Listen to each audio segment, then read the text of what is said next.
It appears I'm frozen. Ha! Frozen. Can I turn it off? There we go. Turn it off. Turn on. Turn off. Turn on. Yeah. Huh. All right. Weird.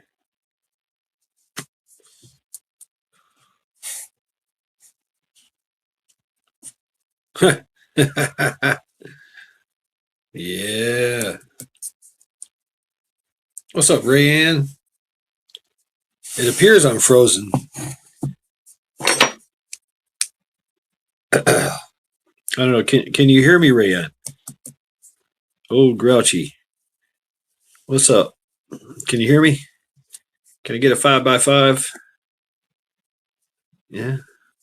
KP Heathen driving.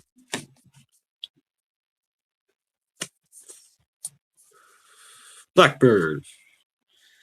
Yes, you can hear me? Outstanding. Okay. All right. I don't know what's going on with this thing. 5x5. Audio great. No visual. I mean, yeah. That's fine. Y'all don't need to see my ugly mug anyway. Welcome to Lackluster Fridays. All right. You can hear me? Cool.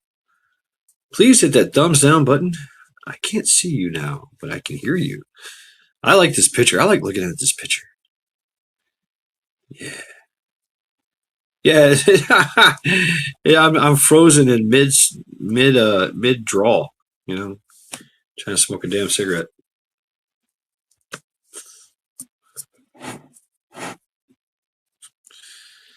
So welcome to Lackluster Fridays. It is truly a lackluster Friday for me. I have contemplated before going live. I contemplated just going to bed. I did. I contemplated just going to bed.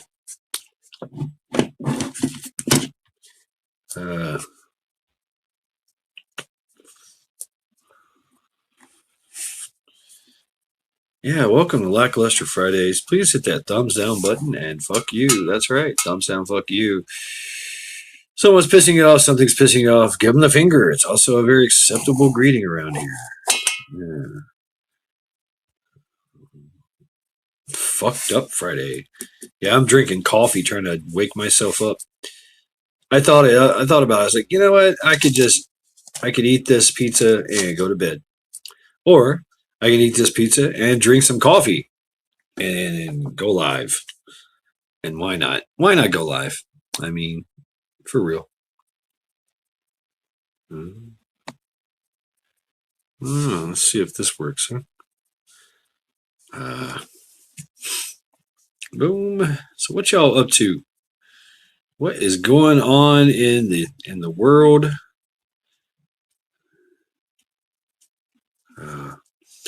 I'm waiting for my Zoot report to drop.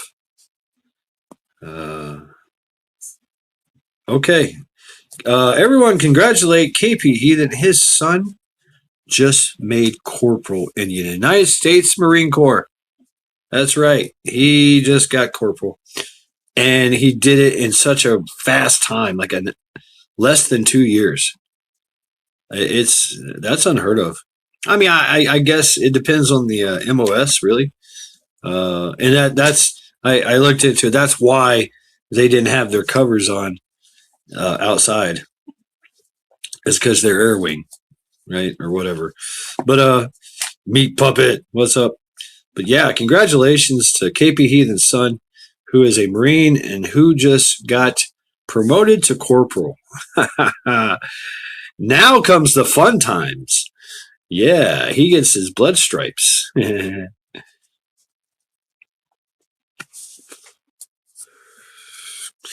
If y'all don't know what the blood stripes are, I'm still frozen. If y'all don't know what the blood stripes are, that's basically where they knee you in your sciatic nerve on your thigh.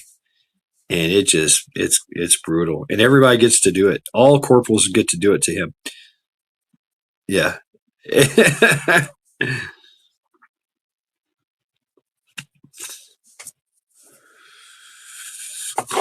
That is a time-honored tradition.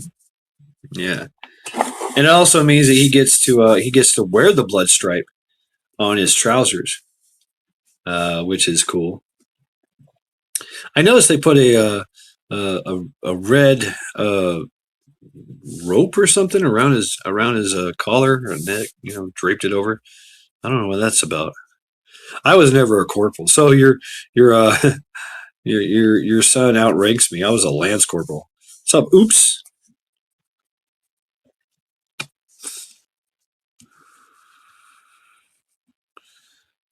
Welcome everyone. Welcome to Lackluster Fridays.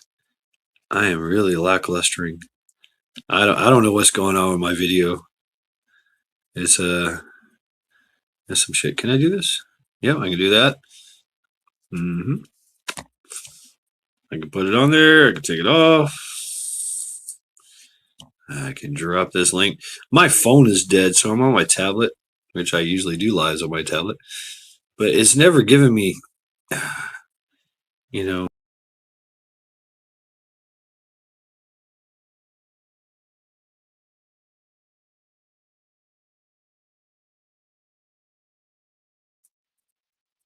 All right. Wow, it's just darkness. What the fuck? Darkness. What the fuck? What is going on? Can y'all hear me? Oh wow. Yeah, right, KY, right, Kentucky. I had it, and then it's gone. Take a little pipe. Audio's good. Okay, I like just doing that. That's cool. I love me some Japanese art.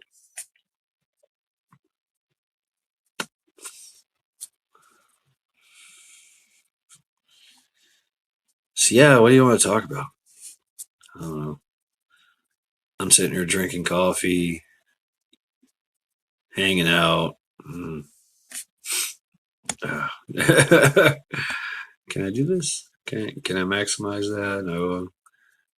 Okay. I don't know what's going on with the visual.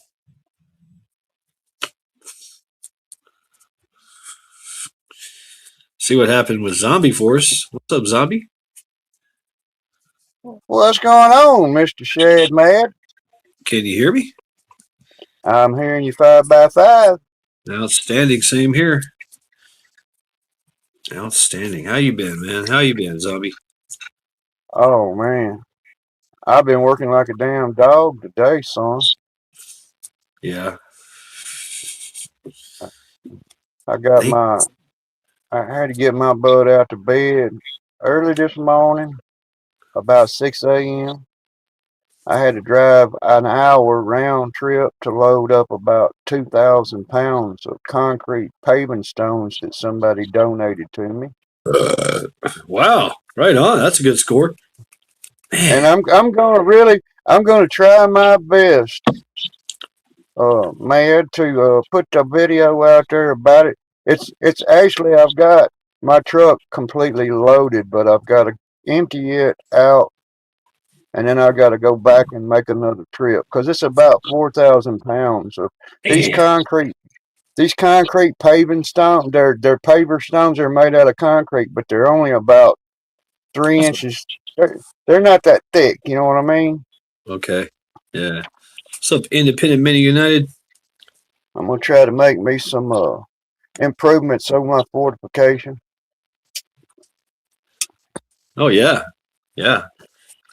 I mean, 3 inches. You put two of those together, that's 6 inches. Yes, sir. Yeah, man. That's Oh, awesome, dude. it's always good to have some concrete around. Yep.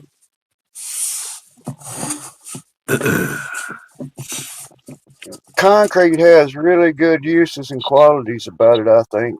You know, you can make your you can make your house more Thank you. fortified, healthy, or you can give somebody a set of concrete shoes, whichever one you choose. I mean, a majority of our infrastructure is made out of concrete. I've been it was talked about. I think Trump talked about it. There's a new type of concrete out there. It's super strong, super durable. Concrete 5 or something, or I forgot what it's called. Oh yeah.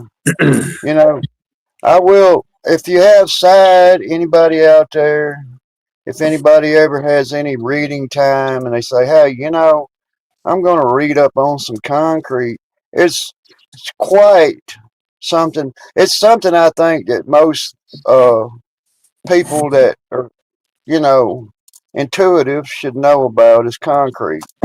Uh, You know, yeah. I mean, I went through a class to get it didn't cost hardly anything. It was like $50, and it was sponsored by the American Concrete Association in America, and it teaches you about concrete and stress and how to make things thick enough and thin enough and whatever. It's interesting. It's interesting. What are the main components in concrete? Do you know? Well, it depends on what you want to make your concrete out of. Your source of, like, you guys, people that are up closer to the northern side of the country, they're going to have limestone, abundant limestone, you know. Okay. So then you have to, essentially heat that limestone up till it's glowing hot, and just leave it alone. And when it the fire cools down, everything cools down, you'll see this really pretty white powder that these rocks turn into. And you take a little bit of that, spin it in with some aggregate and some sand, you know, and What is aggregate? rock, stones, pebbles, Okay. just, you know, it's something to hold. The concrete is shares the same word as excrement. So excrement is kind of clingy. So that's what concrete is. Hmm. The mortar that holds the bricks together, per se, but your bricks are the size of pebbles. Okay. So whenever you mix your concrete, if I'm just throwing this out here in a wild sort of thing, but whenever you mix your concrete, if you put fragments inside that concrete that consist of certain materials, it can make it more redundant. It could be broken shards of cast iron. It can be multitudes of things to keep the concrete nice and firm and strong, and Hey, things bounce off of it. right. Give it some density. Yeah, like whenever well, I don't want to get into bunker construction conversation. That's a big old deep rabbit hole. Oh wow. Well, I wouldn't mind. I'm all about some bunkers. But the thing about it is the layers, the layers involved in it. Like, the most efficient bunkers will have 3 to 4 feet of concrete, and then below that they'll have a ceiling that'll be 2 or 3 feet thick. And the first ceiling of concrete absorbs the shock. You know, it it Something different. the German bunkers in World War II. You can go look up some of the videos on what I'm talking about, on how that concrete ceiling was really, really thick, but it sort of acted like a chest plate to you. You know what I mean? You got layers in between that chest plate. If it penetrates, then it's going to get stopped. Something's going to stop it, or it's just going to get through. But that material in between is usually the material responsible for taking the brunt of it, in And the armor. the geometric shape of it, like they used a lot of domes, Yeah. to help spread load that the weight and give it structural integrity and to spread load the impacts, I guess. Yeah. Most of the time, and the technology we got out there now that you you can use lighter materials, like whenever they have the drone, the screens on the armored vehicles, they put screens on top of them, is because whenever something gets dropped from that drone and it hits that screen, then it don't penetrate the armor. It Right. holds it. It It just detonates stops it. before And yeah. Yeah, it detonates so before it hits it, yeah. yeah, we used to have some of them old D8s series caterpillars and something, and we had screens on tops, and the cab shielding was just kind of, you had to see what you're doing. So I mean, it's kind of a spooky position to run one of the big dozers, because it's not armed. It's just a push vehicle. It's something that's going to push big objects out of the way. But it Well, did I know have a the screen Israelis, attached. man. They've got some armored up bulldozers. Those things are Yeah, badass. I mean, they're like tanks, but yeah. they're bulldozers. Teresa, no, I'm just experiencing technical difficulties with my camera, and it's that's what we got. I don't know what's going on with that thing. There you go. He, It's the zombie oh show. no. Hey, so I it, turn my you camera know, off and it turns your on. Yeah. I mean, I can go pretty deeply down some of them rabbit holes. I just can. You know, it's you get outside the scope of everyday knowledge and everyday things out in the real world. It kind of gets in a little bit more of an engineering kind of thing. Yeah. Mm.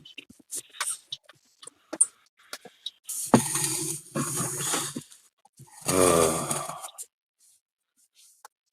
yeah. I was gonna make a video, and I just stopped. I said, maybe it's a good topic. I know a lot about. I think about things in a technical scale. I don't think about things. I think about it sort of differently because one of the schools and the training classes that I went through was CNC machinist courses inside the institutions of government, and you have to have certain kind of attributes about you.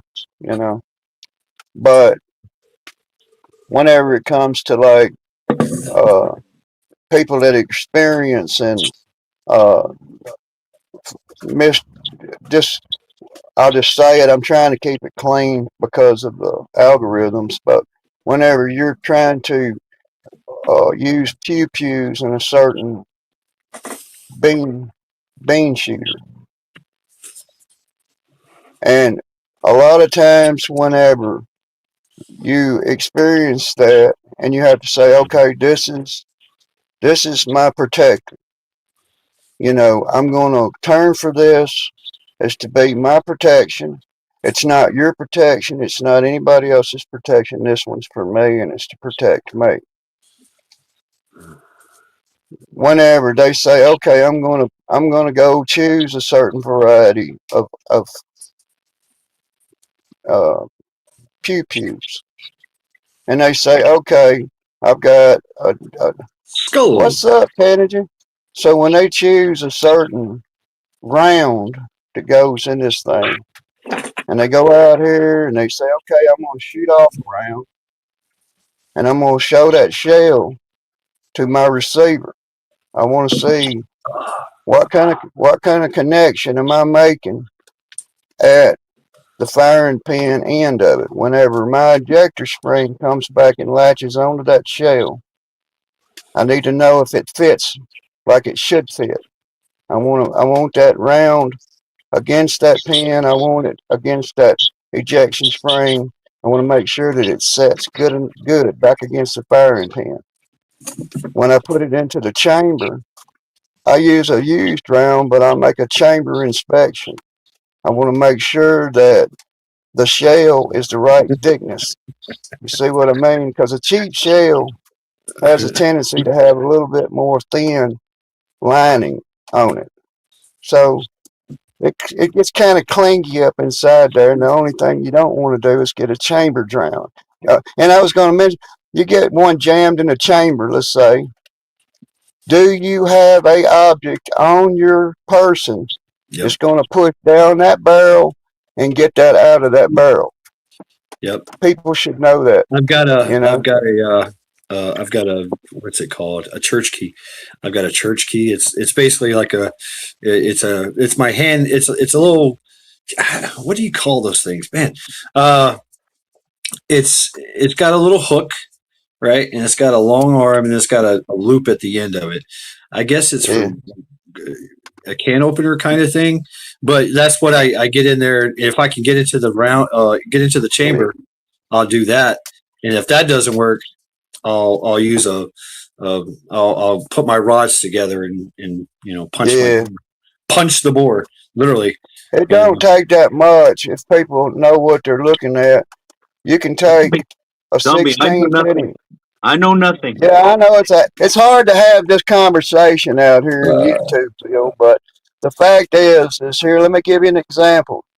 I want you to take a lead object that's heavy enough. Yeah, bottle opener. Yeah. Look, it slips down the barrel of your whatever, but it fits sort of not tight.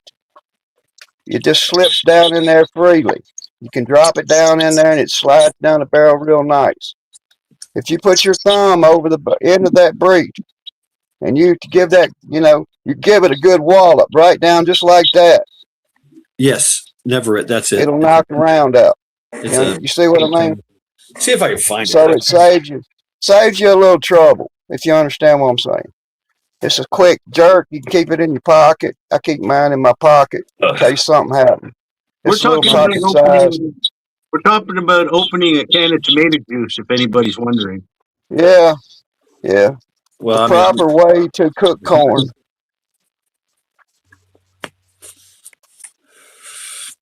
Well, it's well known. It's an extractor. Hey, this is America. We can speak frankly. I mean, Kennedy, you might have to wordsmith because Speak George Lee. Speak George Lee. Hey, don't make me go put my teeth in. Hold on, I just got my new firearms license. I thought it was going to take about 5 months. I reapplied because before your birthday, every 5 years I have to redo it. So I did it several months in advance, and it only took 3 weeks, and I got my new license. Right on, man. Congratulations. You have permission. And possession. You have permission. Skull. Not that I own anything, you know what I'm saying? Right.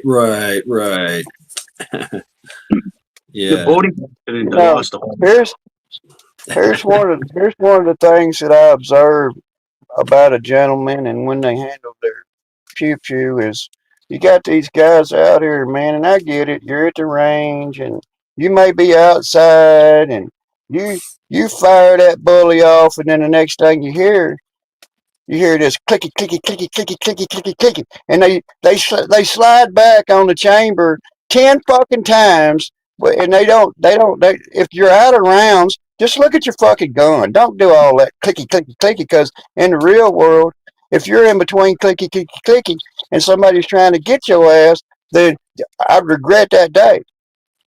They're not quick enough on their arm. You got immediate action, remedial action. You got your tap, rack, bang, right? That's what you need. Your tap, rack, bang. Right. Your bang, bang, bang, bang, click. So I'll immediately, pull that if I'm like say an M16 or whatever, a pistol. I'm gonna, slide that that thing back and you slingshot it, and see if it does. But you can tell, like from a pistol, it goes to the back, right? It's like, oh, okay, there it is. I'm empty, right? What's up, gang? Larry forcing out highlights, right? Same Yeah. thing with I mean, it's a little difficult with an M16, but all you got to do is just look. Oh, okay, my Yeah, that's what I'm saying. chamber Look, is open. right, boom. You know what I mean? That's Chamber is how it open. is. It ain't all this shit going on over here. Oh, I'm panicking. Oh.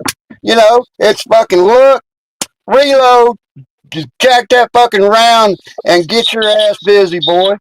It's like, it ain't the practice round. They go out at the practice ranges and shit. I get it. But I get into fucking. I was on a fucking range with 14 different rangers on a paintball airsoft range, and I try to teach guys it ain't the real world. If that fucking paintball hits you, you're gonna lay down on the fucking ground because that's a kill shot. That's your fucking medic on the field. That's fucking. This is a game, but it could not be a game. What if Well, it's for real? it's a great way to practice. I Yeah. will say that. I was very active once I got out of the Marine Corps into paintball and airsoft, and I loved it. I'd love to get back into it.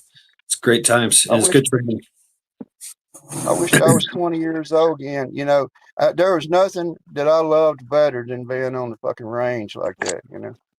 Yeah. Maccabeus. Mac, Mac Actual. How copy Mac Actual? Copy Mad 1, over. Hey, man. Regent Lima Cherby. Lima Cherby. I was saving that for you right there. Awesome. I would partake. To roll it up.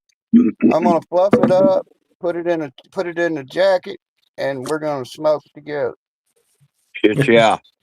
Mac, every time I see you when you come on screen, I think of my grandson because he has to wear a patch 3 hours a day every morning because he has a weak muscle in one eye. So they patch the good eye to work the bad eye, and he wears that thing every day for 3 hours. The little guy, what a champ! He's done it since he was 2. Wow, really? Good training for him. Yeah. Arr! I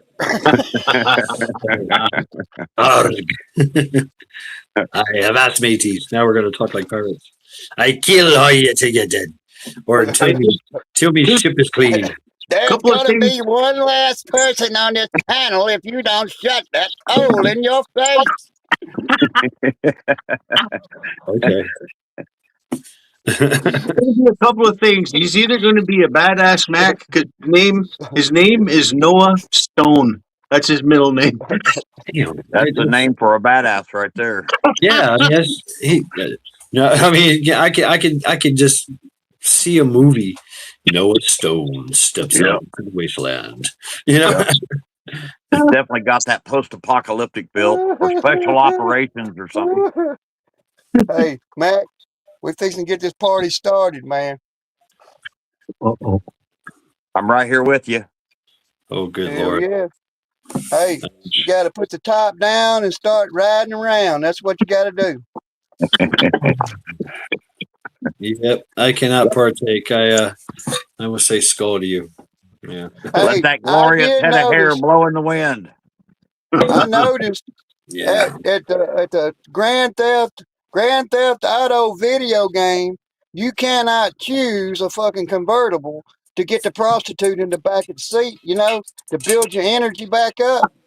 They won't let you get a fucking convertible. Son of a bitches. Here a few years ago, there was like an X-rated version of that, wasn't there? Oh man. I've started they started putting airplanes, you can hijack an airplane and shit in it, and it kind of went to shit from there because it just gets too complicated and it gets lame. You know what I mean? Yeah. Just like life. So are we wargaming tonight or what? Okay. Yeah. That's how lackluster I am. I'm just like, ugh. Okay. Isn't it have 3 beers and buy a knife on Amazon night? Well, here's some knife porn. Oh, All right. there we go. All right, here we go. Shit. Nope, that didn't work. Stand by. Yep, there it is. I put Alice clips on the back of it. It's set up for Molly. This is I can't speak Russian fluently, but it's HOKC.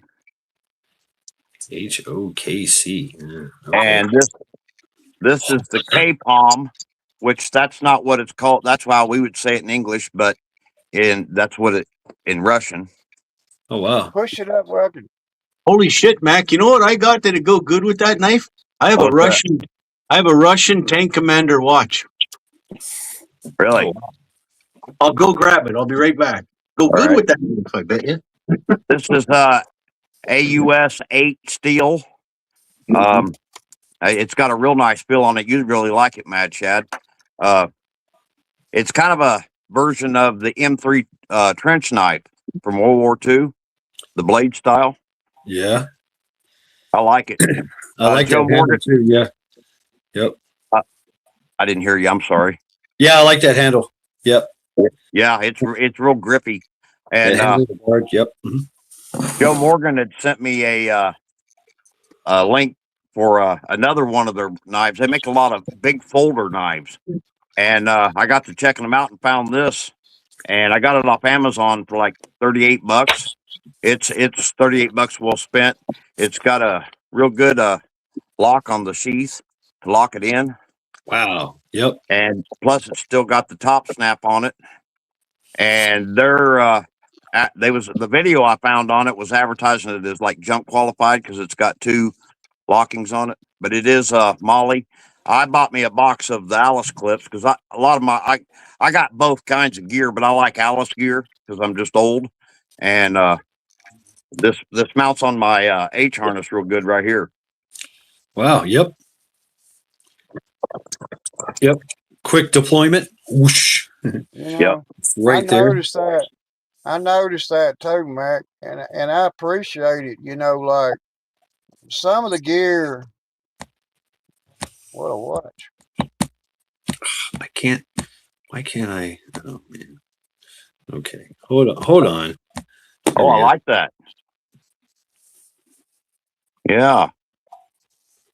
Got You that can Russian emblem right there, and the Yeah. tank on it, and all the back is engraved, carved Russian. Freaking moon ruins. That's cool. Yeah, that's a Russian tank commander watch. Well, you Cool, can eh? will that. You can will that to me if you go before me. Darn right. Well, good with that Russian knife. You know, I was gonna say, Mac, that I always prefer to travel lightly. Yeah. Essential hardware only. Nothing real nothing real noisy, jingly, swishy clothes. You know, whenever you're trying to move and try to keep the you know, you're trying to keep the volume down much as possible. And Yeah. people, they forget about swishy clothes, rattly ass gear, snags. If you're in an urban environment, you're talking about snags galore, rebar, fucking Yeah. shit In sticking the out of woods shit too. everywhere. Or in the jungle, might have it's to the same duck. way. Yep. You might have to duck and roll and take cover for something, but how the fuck you gonna do it when you got this strap a hold of you that's not gonna let go? You see Yeah. what I mean? So sometimes whenever you're toting stuff in your pack or on your person, make a breakaway point, which means that it will stay on your body, but if you have to encounter a hard obstacle, it will disembark, which means you Yeah. can save your fucking life. I know. Means don't. Yeah. I'm all about dummy cord everything. 550 Yeah. cord everything. If it's not, that's a good one. How to silence your gear. Like I'll take socks or rags or something and put it in between things, Yep. on the gear to, keep keep the noise down if something's right. And what you do, what we would do, like before we go for a patrol or whatever, is you jump up and down. You know, just jump up and down and have somebody listen. You go, no, that's clanging. You know, we got electrical tape.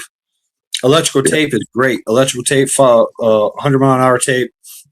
Go ahead and just wrap that around. You know, Good way to practice that. Good way to practice that. Just Hey. you're you and Hey. you're used to your gear. You take that. You Gonna take cut me your off like that? Talking. You gonna take cut your me off like video that? Camera, take your video camera and your audio and get yourself geared up. Put Hey, that Colonel. phone inside that room. Colonel, you're And not the colonel move- right now. Mad Move One through is. that room. You know, you Hey, gotta move through that room, and you can hear it. You can hear yourself. You can practice is it, Mike. how to make yourself is more Mike. quiet and stop talking so fucking much. You know what I'm talking about? We're talking about fucking you said fucking philosophy here. See, I told you we're gonna have a fucking show tonight, Mac. Just fucking Mad Shad, Lackluster fucking Fridays. Fuck you. Thumbs your fucking down. thumbs down, fuck you. Bitches and knife ends. You don't like it. Some of my padding, like in my mess kits are real noisy, and I use toilet paper, and that gives me like a backup fire starter source. And if I'm out in the bush and I use up all the toilet paper, I can always pull leaves and stuff in there. It does the same thing. For my my canteen cup, because I have the old school metal canteen and the canteen cup and the canteen cup stand. And what I've done, and if you put it all in there and together, it just rattles and shakes and makes all kinds of noise. I took the ShamWow, you know, the ShamWow. Yeah. And I layered that into all those like things. It just fits just nice and tight. There's no movement, no noise. It's in one of my backpacks. Yeah. I don't feel like pulling out my gear. Y'all can do that. It's show and tell. Show and tell. Yeah, I got one of those. Tell. Yep. Look at there. All right, shake it. And I got the cup. It ain't taped up yet. I got some. I don't tape it down until I absolutely got to use it. But that's so little. You have to understand. That's one person serving right there. Yeah. And I've got the canteens and the cups, the drinkware that goes with all this. I mean, that's extra for me, man. That's if I was really like going out there snooping and pooping, it's the canteen cup ensemble. I mean, canteen cup, canteen. Skillet. You know, I'm just walking around. Zombies making Jiffy Pop. Yeah, it looks like a popcorn maker. So think about it. Always keep your canteen cup with you handy, because it's going to come in like it's a great survival tool out in the woods and stuff. But when you come back to the rear, you pull out your canteen cup. Somebody's got coffee, right? Yeah. And you got to have a container. Like, you can walk around and beg for coffee, beg for beer, wine, liquor, whatever's out there, right? You know. Oh, look, somebody's got soup. You ain't got no container. Yeah, I got my canteen cup. By God, let's go. Yep. Made by the Department of the U.S. Army. That's what's wrong with it. That's what's wrong with it. I've got Army ones and Boy Scout ones. Ooh, man, the Boy Scout ones are cool. Oops, I don't think so. Really? Chat froze up? I think here. Oh, maybe chat. I don't know. Panel's fine. Chat, I don't know. The air conditioner may be too low in the chat stream. Shit. You guys remember? Do I need to turn it up? Oh, okay. Those old canteens with like the wool blanket sides. I gotta find me another one of those. I got one of those. That's what I got. It's got snaps. Right? Somebody stole mine, fuckers. I'm sorry. I probably got it. Somebody stole it from you and gave it to me. They were like a red, gray, and dark gray with like tan lines in them. You know. Yes, exactly. It's got U.S. in it. Great. Yep. Yeah, it's insulated. It's got like a wool lining. Yeah. I think it's wool. Look, it feels like wool. That was to keep it quiet. And that's Yeah. another thing people forget, Chad, is that, the old time hunters, they wore those world famous, over satchels. They were really, really thick, heavy, cottony green or tan. Mhm. Well, because they made no noise. That's why they used them. Because they could walk through the thickets and stuff and carry some shit and not make a whole pile of noise. They never wore nylon clothes. They wore red flannel, black and red tan or plaid jackets. They were all quiet. They wore wool pants. Yeah. They snuck through the fucking bush easily. Those wool lining jackets, they still got those. Matter of fact, you can still get a wool lined coat, but it's Yeah. kind of expensive now in leather and real wool liner. The real pelt. Haversack. But you can still. Nothing like All a good haversack. I still got my father-in-law's. It's probably, I bet you it's 50 years old. It's in remember I showed you that suitcase with all the fixings to weigh powder to make your own and stuff? It's in Yeah. that. Headache. We talking about that black kind of powder or that kind of Yeah. powder? The black boom powder. Oh, all right. Well, the other stuff's white boom powder. But what did one of the rock stars call it? Peruvian marching powder. Yeah. Colombian Somehow, Bam Bam. some way, somehow, some way, somebody out there in the Yo. interweb is going to take that wrongly, and they're going to say, "You know what they were talking about?" If you want to ride. We're going to get in trouble for me showing a Russian tank commander watch, let alone anything else. Oh yeah, Hey, that's a war crime, it's our dude. American right. You That's a just saw it Canadian right war. there. Yeah, you Canadians and your war crimes. Yeah. Terrorists. Them Canadians are terrorists. You ain't heard that? No, they're not terrorists. They're just they like their war crimes. But So, they always say sorry. yep. Sorry, I had to kill you. Sorry. In America, we don't do war crimes. We just say, yeah, it was justified. He touched our boats. Yeah. They did. I saw some kind of thing today.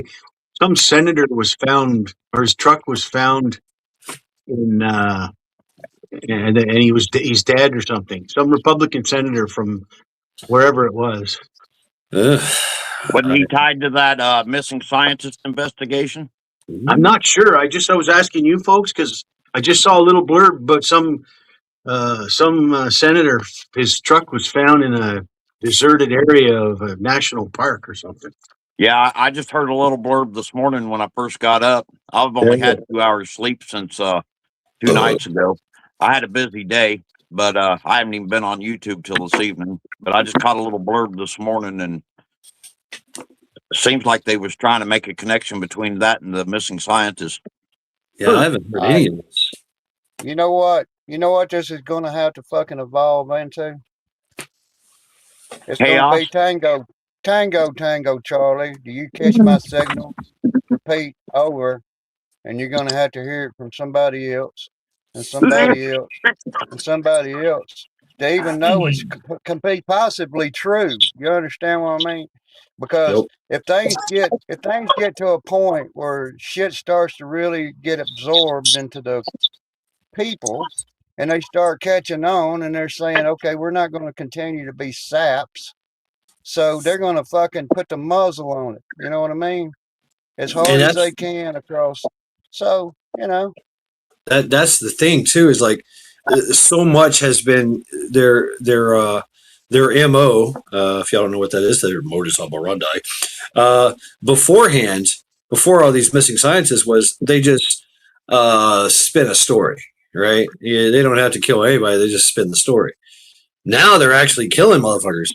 So if you look back, I don't know, a couple of decades, for the space program, before the stealth and all that, they were, axing motherfuckers left and right, you know, and then it came out, oh yeah, we got this thing, right? Oh really? You know, you can all go all the way back to Operation Paperclip with the nuclear bombs and all that. Oh, That was big. A lot of people died on that just to keep that secret. You know, so, here's but the Russians some of still the got it. true facts behind the American What's up, Billy? military and government was the Blue butterfly. all the experiments that went on open-handedly by the government against the citizens of America and got away with it. You got to understand that. What about Rock? What about Roswell? Yeah, So many people they died there too. they Yeah. exposed. There's been a lot of earthquakes out there in that area the last couple of days, they say. You're talking about a government that openly exposed air. They put bacterial particulates in the air off the coast of California out there by the hundreds and hundreds of fucking thousands of gallons of it sprayed into the air to do an experiment on an open air environment. And some of the people actually contracted. The disease went skyrocketed. The hospitalizations, the everything that went on with that. And then a few people actually unalived by it, but they're still in business down there at the government office if you ain't checked. Are you saying inadvertently that that's what's wrong with Californians? Make them all stupid? I mean, Yeah, they got a bacteria in their brain. I mean, yeah, nah, I can see that. I love the California people. I have met some of the best I've met some of the best people What about the that you ticks? can meet, you know, in What about the California. ticks? They're What about bad the this year. You ticks? know, Yeah, yeah. This tick and I bites totally you. get it. This I tick totally bites get you. it. No, you don't get it. They're down. They're down with, okay, Yeah, can we you all get just allergic to eating can the we red all meat. just fucking get along That's what I was gonna until say. shit changes? You know what I Well, mean? what changes is this tick bites you, and now you are definitely allergic to the red meat. Imagine that. Yeah. Imagine that. There's several Brain people in slugs. this area that's got that. That's crazy, man. I walk in the woods all the damn time. Yeah. I put a little thing up. Sorry, it's on me. I put a little thing up on one of my the Snapchat thing and it says, not to brag, but I've been the same gender since I was born. Oh yeah. Nice. You know, I felt like the first girl that I was with was in like late junior high school years, and she was kind of a more aggressive type girl, and she took me for my very first time. And then later on in life, she turns into a That's lesbian. just scary to even You picture, understand? Tommy. So She beats I you up. have to openly admit that I was wrongfully, wrongfully exposed. I'm It's sorry. like a vampire. Once they bite you, you're a vampire. Well, till I you asked die. you the question though. Got the I've Rocky asked- Mountain pussy fever. I've asked you this question. Do you own a Subaru? Man, look, they're Yeah. they're really, I We'll, mean, we'll I get to the kind of bottom felt of it like at some that. point in time. Look, If you how's do not this? own a Subaru, you are not a true Listen, lesbian. you're never gonna forgive me, but I had a fucking European edition Subaru Brat. It was a Subaru Brat. It Okay. had it had the right hand steering on it and everything. Well, I mean, do you still drive it though?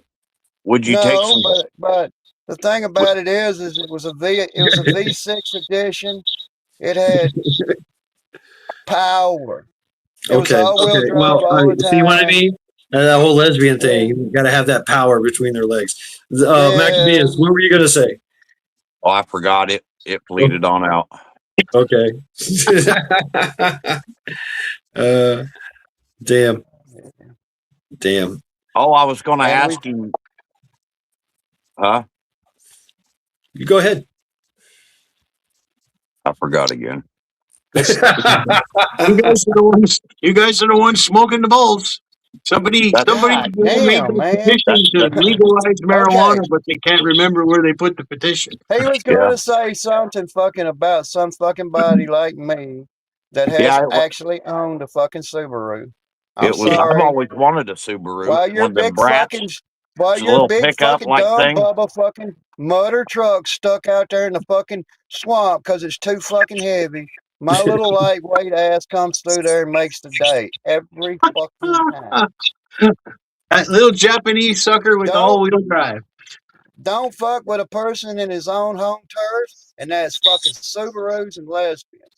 What's up, That's all Tuck? I'm gonna say. I live in the land of the Subaru. I do. Subaru is everywhere. And I don't care if you're a man, woman, whatever. I see you driving one, I'm calling you a lesbian. It's just the way it is. That's my all-time favorite fucking line was on that fucking movie where that fucking Asian chick says, well, she says, well, what's your name? She says, fuck you. And she says, fuck you. And she says, yeah, and here's my sister, fuck me. You know, he says, really? You know what I mean? Fuck you, fuck me. You know? So Oh, behave. Yeah, Austin it's all Powers. about that. When you get embraced in fucking whatever it is you do to get your fucking rocks off, it's all in what you do and what you see, and that embracement is Oh, what's up with coffee? fucking yourself. Wait. Oh, okay, coffee. Oh, okay. Still coffee, we say hello. Like the Brat Bed with the plastic filled with water, mobile pools. Yeah. You need a pickup truck for that. You need a Chevy. Hey, That's listen, I'm Chevy gonna tell with you, tarp. we got Yeah. get the truth out. Get the truth out moment. Let's have it. How many motherfuckers, you fucking nutbag fucking boys, have not ever backed your fucking ass up to a goddamn water jet in a swimming pool? I have not done that. No. Never desired to do it. Never thought of doing it. I know somebody that has, and we all had to leave the pool. The brown tornado.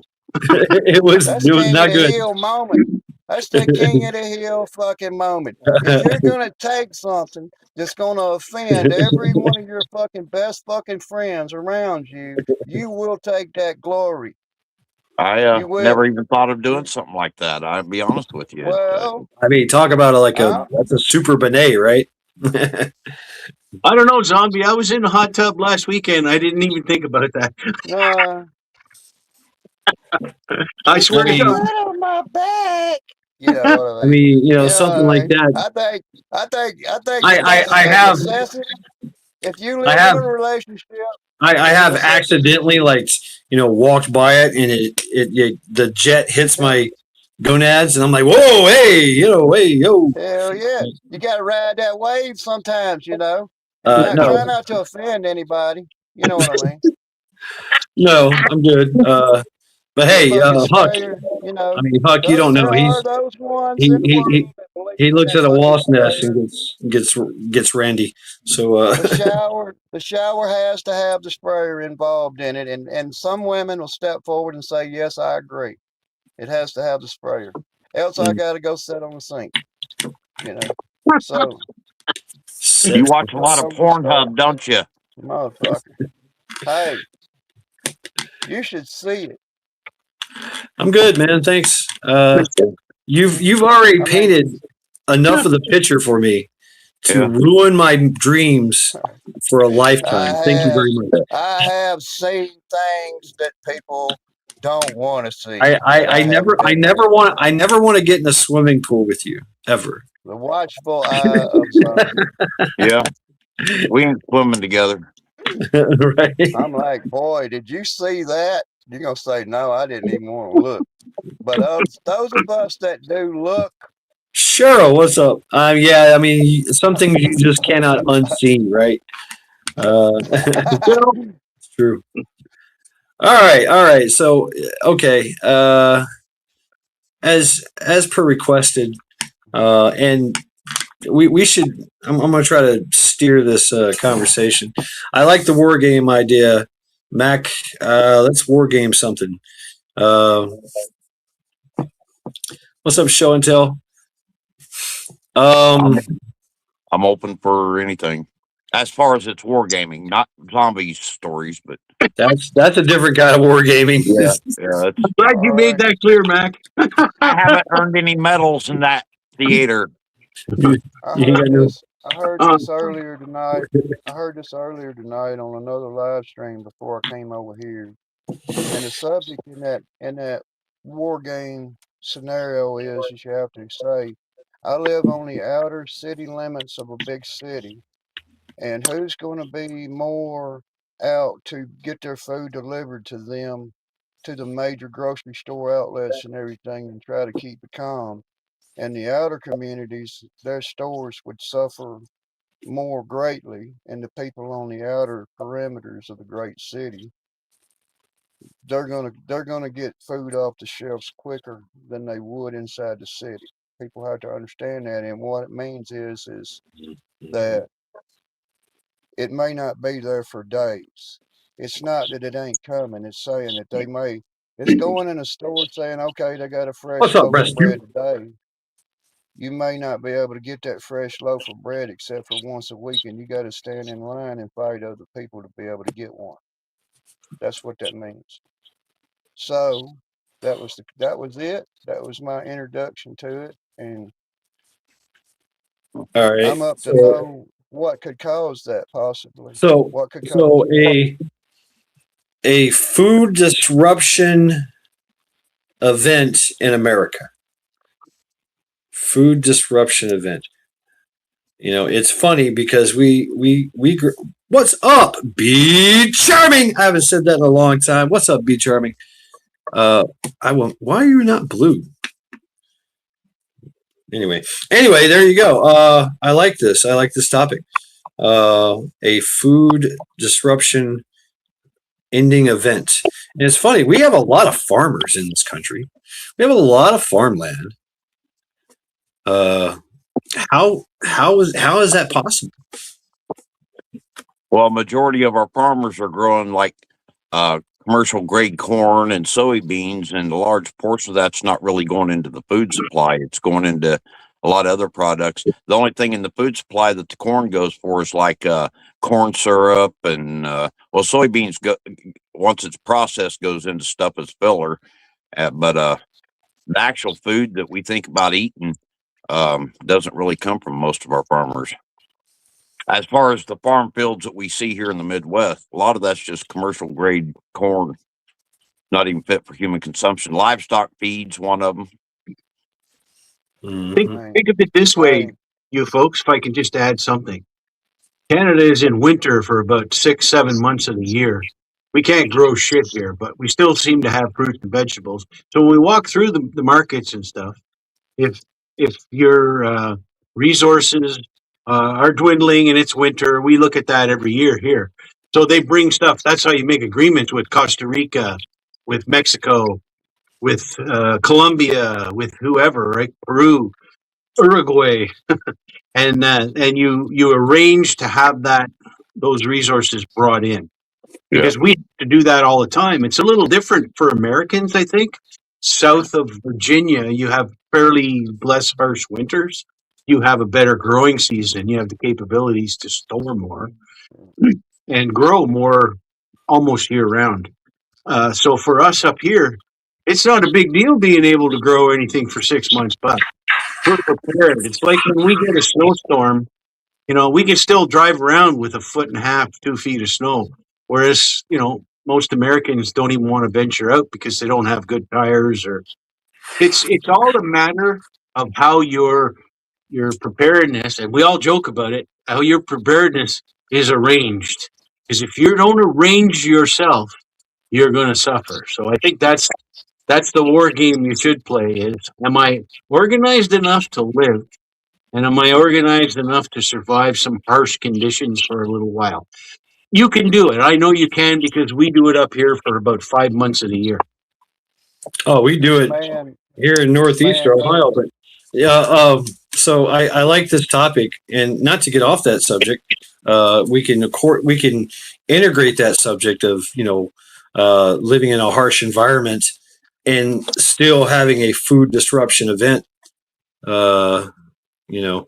So yeah, I mean, because weather plays a big part in that, right? You know, it really does. Shit, it's like 45 degrees here. I mean, tomatoes should be growing. It's cold as frost this morning. We're under frost warning again for tonight. It's been getting down in the 30s here, That's and crazy. I'm a little south of Shad. Do you guys have your Yeah. hydro companies?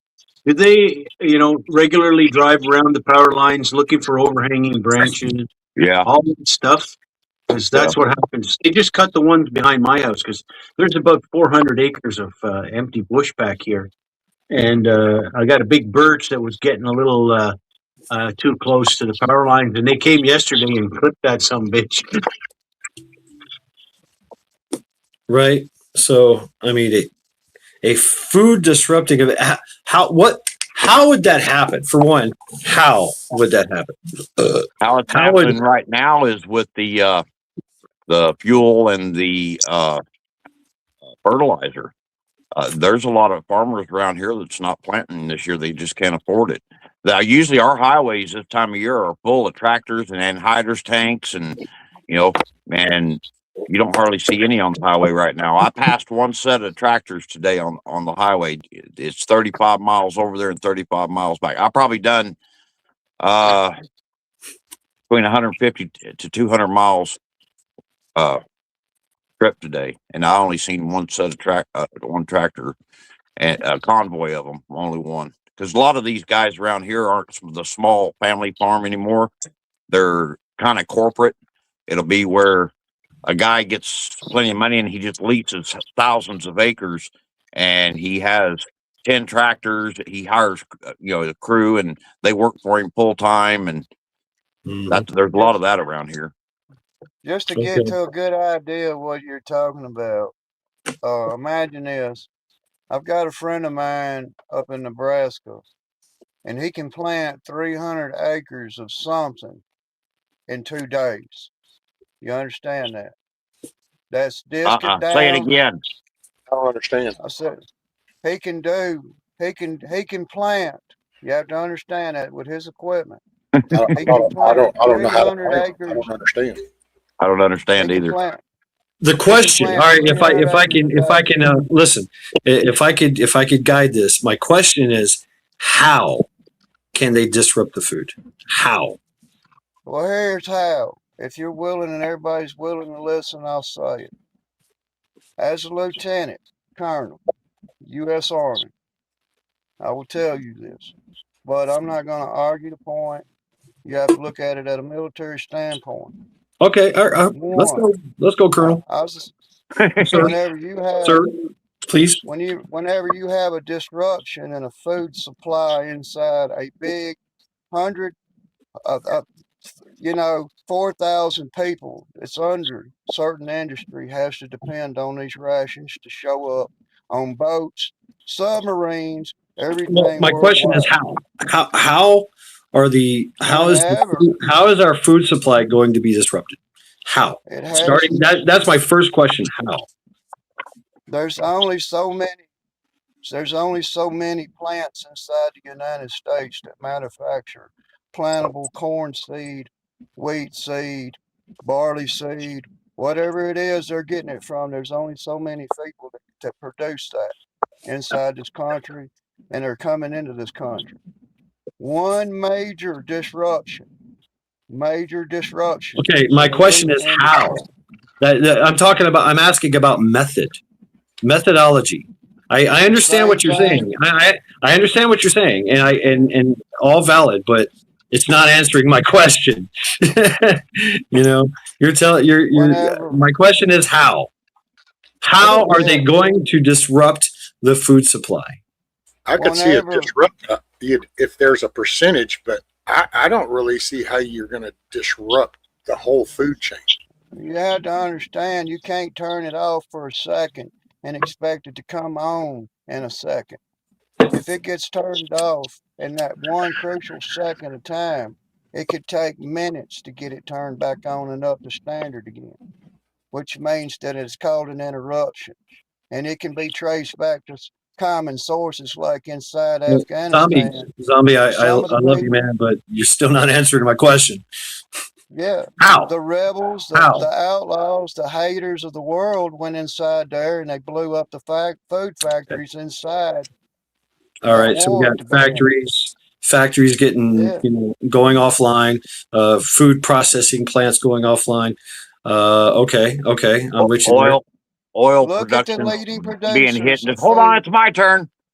Oil production's being damaged severely, and the fertilizer. So without the oil production, the farmers can't afford the fuel because that drives the price up. Is that getting closer to the how? Okay, Pe- yep. there's been refineries blowing up all over the world. We've had a couple here in the United States, kind of like it was in Venezuela before we went in there.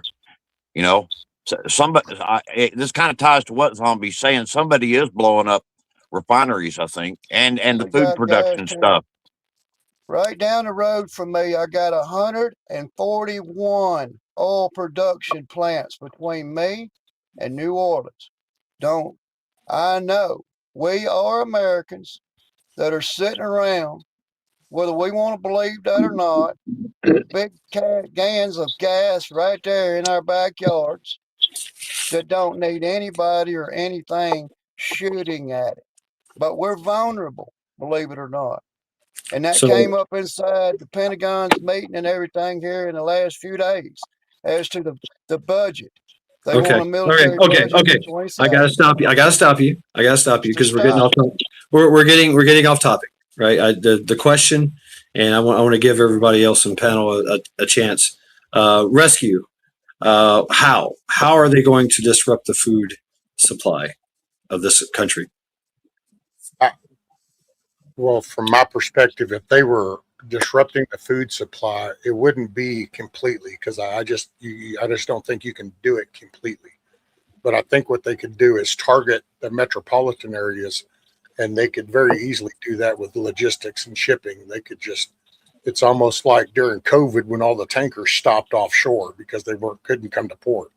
Well, you can literally blockade a city by going, no, well, your groceries. It's like watch New York City's fixing to fall apart, dude.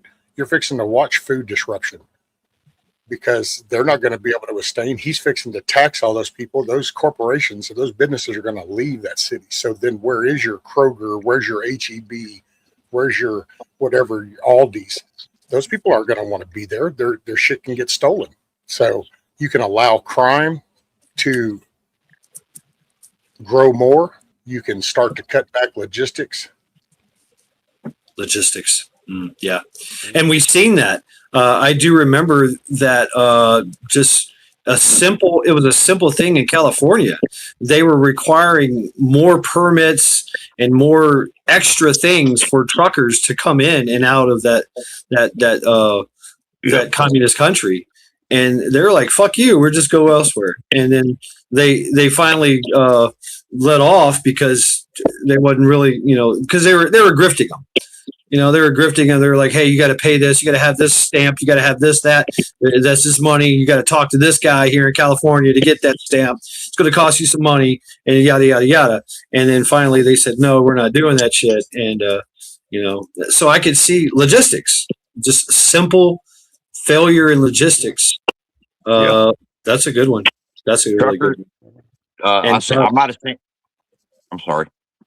I was going to give candidate. Go ahead, real quick, Mac. No, and then I'll give it ahead. to. Go ahead. I'll stay in order. I didn't mean to interrupt. Okay, Canagen. Throw a quick question. I'll let you guys talk because you're talking about America, and I've kind of said my thing about how Canada gets through winters. But if I can put one thing in there, is that have you guys noticed the increasingly large amount of Indian, Pakistani truck drivers that attain driver's license in the United States of America without a name, and crash these trucks and cause mega accidents on your highways? Who's doing that? That's all I'm going to say. Who's doing that shit? That's your liberal states that have allowed where they took advantage of the illegal immigration that came in, like California and some of these other states, mainly California, and they just give them licenses and said, sure.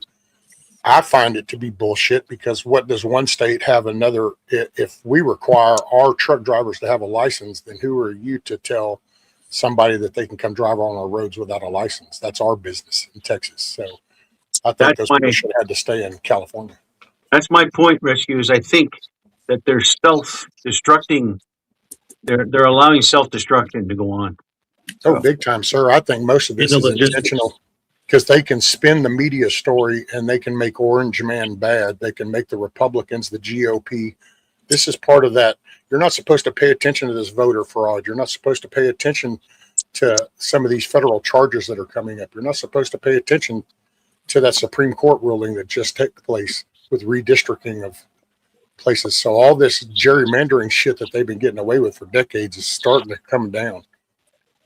And they're going to cause mass confusion to keep people wound up. And food could be one of them because they know everybody kind of is panicking with food. It's like gas. This is going to sound, and I ain't trying to piss nobody off, but hey, man, it is what it is. All the bitching about the gas prices, if you really break it down, it's all pointless and it means jack shit. Because what you're doing, and I heard somebody explain this to somebody, and I thought, well, I'll be damned. Yeah, that's what all this rhetoric is. High gas prices. High compared to what? It's high gas prices compared to Trump. These aren't high gas prices compared to Biden. Biden had higher gas prices. They're high gas prices compared to my wallet is what I'm mad about. But it's a mind thing, and I think the media is intentionally playing it, and that's why the rhetoric comes out the way it does, is to get people into that because it's not as bad as it used to be. Well, last month it cost me $56 to fill up my vehicle. I fill up every day when I get my check. Today it cost me $79. How much did it cost you during Biden? Yeah, I'm not arguing that. But see, that's what I'm saying though. If they leave that half of the conversation out and all they talk about is high gas prices, then it'll get put on his shoulders when really it goes back. We were higher. This is the conflict, and we're in it. And actually, we're actually higher than it was with Biden because here it was at 330 something most of the time through 2023 and 24, and now it's most of the stations here at 399. There's one farm station up by the border where it's 369, and that's where I go when it's cheaper up there. I mean, I'm gonna save 30 cents, but right now for my area, we're higher than it was with Biden. But I was mad at Biden too. I'm not prejudiced and playing any rhetoric or No. you know, I'm not buying into the whole political thing or anything like that. I'm looking at my wallet, what it costs me, and what I've got left at the end of the month, and what I can afford to buy this month because it cost me extra to put in gas. I'll probably fill up 3 times this month, so there's an extra 60 some dollars that I've got to allocate for gas this month.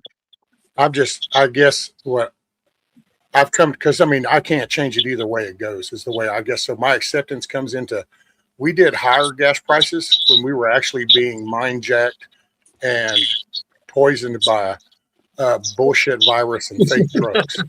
So it was an intentional rising. This right here, you know what? I'm okay with sucking it up right now. I'm not talking for nobody else. Ain't no point getting mad at me about, you know, that I'm saying I'm okay with our costs because of who we're taking out. You know, and it's like I heard somebody point out that people can talk about Iran, but do you know, I find, because this person pointed out, and I thought, well, that's a hell of a point. So if you complain about us being at war in Iran, then why do people bring up Epstein? Because if you're mad about Epstein not being brought up because he was some child pedophile, we are literally destroying the radical pedophiles in the world right now. So you can kind of, the record will prove that I'm okay with Iran and us bombing over there. But the Trump said it many times, we don't even get most of our oil from over there. And but it's a world economy though, Matt. Right. And the gas, as soon as we started dropping bombs, the gas went up, and that gasoline was bought. The lady that runs the truck stop up here told me right out of her mouth, they paid for that gas 3 months before. So that's just an intentional price gouging. And to me, it's not a matter of Biden or Trump. It's a matter of the whole thing's fucked, and they're fucking us. Yeah, that's corporate. It's corporate greed more than anything. It's corporate greed more than anything, and they're not. That's been the oil business. It's Here's called what I fair got to market say. That's always been the value. oil business, though. Right, All right, right. You So And know, you can All right, be. let's get Trump wants to Zombie. make America great again. So why? Okay, Biden wasn't going to do shit anyway. We all know he was a diaper wearing coward and was part of that system. And a lot of us voted for Trump because he presented himself away from that system. So, and he wants to make America great again. So why isn't he cracking down on his oil buddies? Why did Barron go and invest $30 million just 2 or 3 days into the oil markets, just 2 or 3 days before the Iranian thing kicked off? Mm. I And mean, I that's don't what I know that was he going to did. say. So That's I've heard exactly that what I several was going to places on the say. internet. All right, You know, let's give that's what I let's was give going to Zombie the say. floor. Rescue between you, Rescue, and between Mac. Here's my point, and here's the middle. One is everybody's cracking down. Oh, the administration, Trump, they're bad because they went up on gas. Why did they go up on gas? One side says, oh, they're greedy. The other side says, well, what are they really using this money for? And you say, okay, let's look on the logical side they're of confused people. it. In this country, in my parish, in my cities, they have been pumping in natural gas lines into the subdivisions, and they're increasing infrastructure to absorb it. Plus, they have to have more line feeds into these power plants and production plants to be able to bring this fucking sorry, slow ass America back to its feet. And that costs money. And What's up, everybody Pete? says it's gotta come from somewhere. Now, we as Americans say, okay, I'm going to absorb the cost of gasoline, by God, if it takes getting this country back on the right track. And moral compass, I have to steal that from Rescue. As we get our moral compasses back on fucking speed, it don't happen overnight. There ain't no fast cure, and if it ain't fast enough for some people, we're just going to have to say, okay, let's try not to leave our American citizens behind in this. Really? And Oof. that's what they're So doing. when What's up, Wolf? it's infrastructure, it's building for the infrastructure. That means jobs. They just had a big committee meeting about it just yesterday about this exact topic. Why? Because they want to push for more bonuses and raises in the private sectors of industries inside this country. That means civilian jobs. That means not government jobs. That means they want them to have bonuses. They want to have them. They want to have raises in place. They want all of this to be guaranteed in this bill. You see, to build this infrastructure, to build these rockets that we need for our Golden Dome, which is not completed. You miss out on all the top brass meetings, and then you go Dark out here Eagle. on the internet, and you state your opinion when it's just an opinion. You got to know your adversary, whether it's a good adversary or a bad adversary. Just know what the fuck and where the hell they're at when it comes to your money and your time and your effort inside this country. I want to know what happens to my money. I want the fucking truth. I want a fucking answer, and I want to demand it. And the only one that's up there fucking speaking that out right now is getting fucking shot at. And this fucking ignorant ass fucking American society can't take it. They can't take it. Well, I've said it before. I So mean, you, we got so spoiled. yeah, We've been outsourced. exactly. We've got so much at our feet that the world is our oyster per se. Well, we kind of that adapted our person because if you just kind of look back on our 50s, actually you can go back 30, 40, 50s, 60s, 70s into the 80s, and then that's when the shift starts to change because things become so handy. And then into the 90s and the 2000s, and once we got through the Y2K shit, it's just that people, I said this actually a couple of years ago that we were going to have, if Trump got in, we're going to feel it before it gets better, just because you can't, it's kind of, matter of fact, I think the analogy I used, and I might have been talking with you, Shad, it's, you can't be obese and decide to lose weight and not go through some pains. Yeah, Well, that's true. shed all that crap. So that's what we're doing. We're a bloated ass country that's spoiled. And there is going to be, I will say, because there's some things that are just, I think there's stories. I had never even heard of the story about Pete Hegseth supposedly taking investments until all of a sudden this little Senate hearing where they got him above board. And the minute that senator goes to talk that shit, he goes, no, stopping that right here. That's not happening. So it's like the correction that you don't ever get to hear.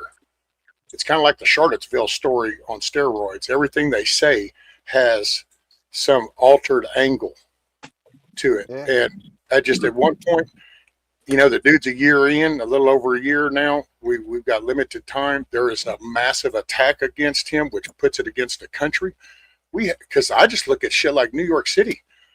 No other person in this Democrat Party wants to say jack shit about the collapse of that city. What about the perversion of California? So there is an attack, and it's a spiritual war to me. But I think that the Democratic Party, in a short, let's say layman's terms description, is a government entity that wants to survive on social service welfare taxes from the people to inadvertently hand that billions and trillions of dollars, who knows, over to the welfare departments and industries of that to soak that out of it, you know, to absorb us into submission. You know, you got to understand that our freedoms are at risk. They're at risk. not Echo. You know, and whenever your freedoms become at risk, it is your duty as a citizen of the United States of America, not a government. It's your duty to protest your government and push back. And if we have the right pushback, the right team inside the leadership of this country, by God, somebody's going to get their ass fucking kicked, and I'm going to be on the winning fucking team. How about that? You know, because that's just the way it is. Quit being so fucking soft. And I shared a fucking video. I shared a video on my community page tonight where you have Black individuals in their community in the third largest city inside America Sorry, that shit. pushed back against racial slurs and stuff that was being made by a local fucking store. They were there. And they told these motherfuckers exactly what to fucking think and how to fucking think it, because this racial slur. What's up, When Anthony? you're not even from this country. You come inside this country, you own this market, and all of a sudden the people inside this community come inside this fucking market, and all of a sudden you're making racial slurs. This one in particular was a young Black American. See, that's how we go. Black American, white American, Chinese American, American. See, that word sticks, American. A youth American was denied the privilege of using a brand new bathroom inside of this daily market. And he told him he could go around in a nice way and take a shit behind the building. He was also videotaped by one of the fucking store clerks.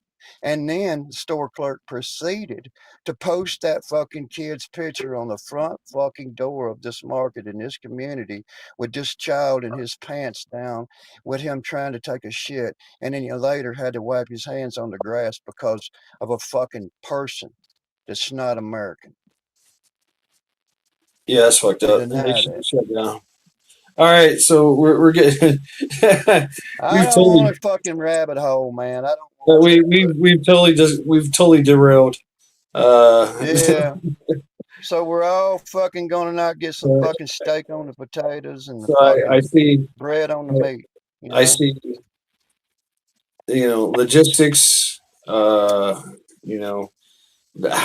I'm still thinking about how. So we got logistics. We've got literally economic pressure, right? The oil, right? The oil situation. If there's no oil coming into this country, which I find strange because we're selling it to the rest of the world. There's no fertilizer. There's no urea. There's no none of that stuff. So we're having a export supply issue, basically, and then of course you have policies that are set in motion by certain parts of government. You talked about New York, talked about California. They're setting policies that affect the food supply. Yeah. You know, and of course, then you have replacement migration, which I think that's what Zombie was talking about, which are literally they'll feed their own, they'll take care of their own before they take care of anyone else, and then deny service to others. Uh, so what I see is this food disruption uh, is totally going to lead for, you know, a social unrest, because you know, you control the food supply, you can literally control the emotion of the people, and the emotions of the people, you know. And you know what happens when dad can't get food for his kids. Well, he's going to get food for his kids one way or the other, right? So you know. Even if he has to cook one of them to feed the other, he will do that. Or somebody, you know, he's going to go next door, right? I smell spam. I smell something, and yeah, that's it too. I mean, that was part of the whole Anunnaki pantheon, the Babylonians and all that. They encouraged that kind of cannibalistic, you know, thing in the downfall of a society, the subversion of a society. But anyway, you know, talking about the food disruption, and that it just leads to so many other big problems, you know. And of course it sets us up for social unrest, which totally creates a crisis where, you know, there is no authority figure, or they just back away, or they try to become more authoritative, right? And we start losing rights, and you know, trading it for security, you know, crisis solution, right? You know, oh, we got some food, but we have all this land, we got all this, all the you know, these farms, yet nobody can grow anything, or nobody can, you know, engage in husbandry, you know. It's, I mean, I what's It's a fucking nightmare, man. the biggest pork producer in this country is owned by China, and majority of the pork goes to China, not us. Like, what the fuck? You know, I want some bacon, I want some sausage. Yeah, Well, that's where it just goes yeah, to show where more of your local people need to be invested. Because I will say this is where these local restrictions and regulations that limit people, and then it goes into their county and statewide until all of a sudden their state doesn't allow small farms because it's outregulated so much and shit like that. So it just goes to put the spotlight on paying attention to your local elections, because they're the ones setting the standards. It's like people that gripe about having to get permits to build or anything. All that regulated type shit starts at that city level, goes to county level, goes to state level. Now on the news, you always hear about the federal side of things, but that shit's starting right outside of your front door. we are all just Go ahead. Point. imagine yourself as a root, and right now we are all roots in this society of a plant. It means that if you kill the fucking roots of the plant, you'll kill the plant. You understand? Which means that whenever you want to grow an industry to a certain sector of control of, like I was saying, only so many things come from places, especially grains and fertilizers and stuff. So your main focus is that. Now, in that big game of we're going to make money in this America because we're the biggest conglomerate, so we can control the market. So we're so big. It makes the little guy go away. It always has, it always will, which means that if you determine the export of grain outside of the United States leaving here on an annual basis, and you say, okay, if we got this much to sell to another country, why do we not reserve this for the people inside our country at a more affordable level? You see, it's I about guess that because market. It's about capitalism, straight up capitalism. But yeah, it's a monopoly, right? That's what's happened. Is that our food supply? We have allowed our food supply to be monopolized. You know, and I mean, I remember it in the in the 80s. You know, where there was the farm subsidies where farmers were getting paid to not grow. Like what? What do you mean not grow? Yeah, we're going to pay. They make more money.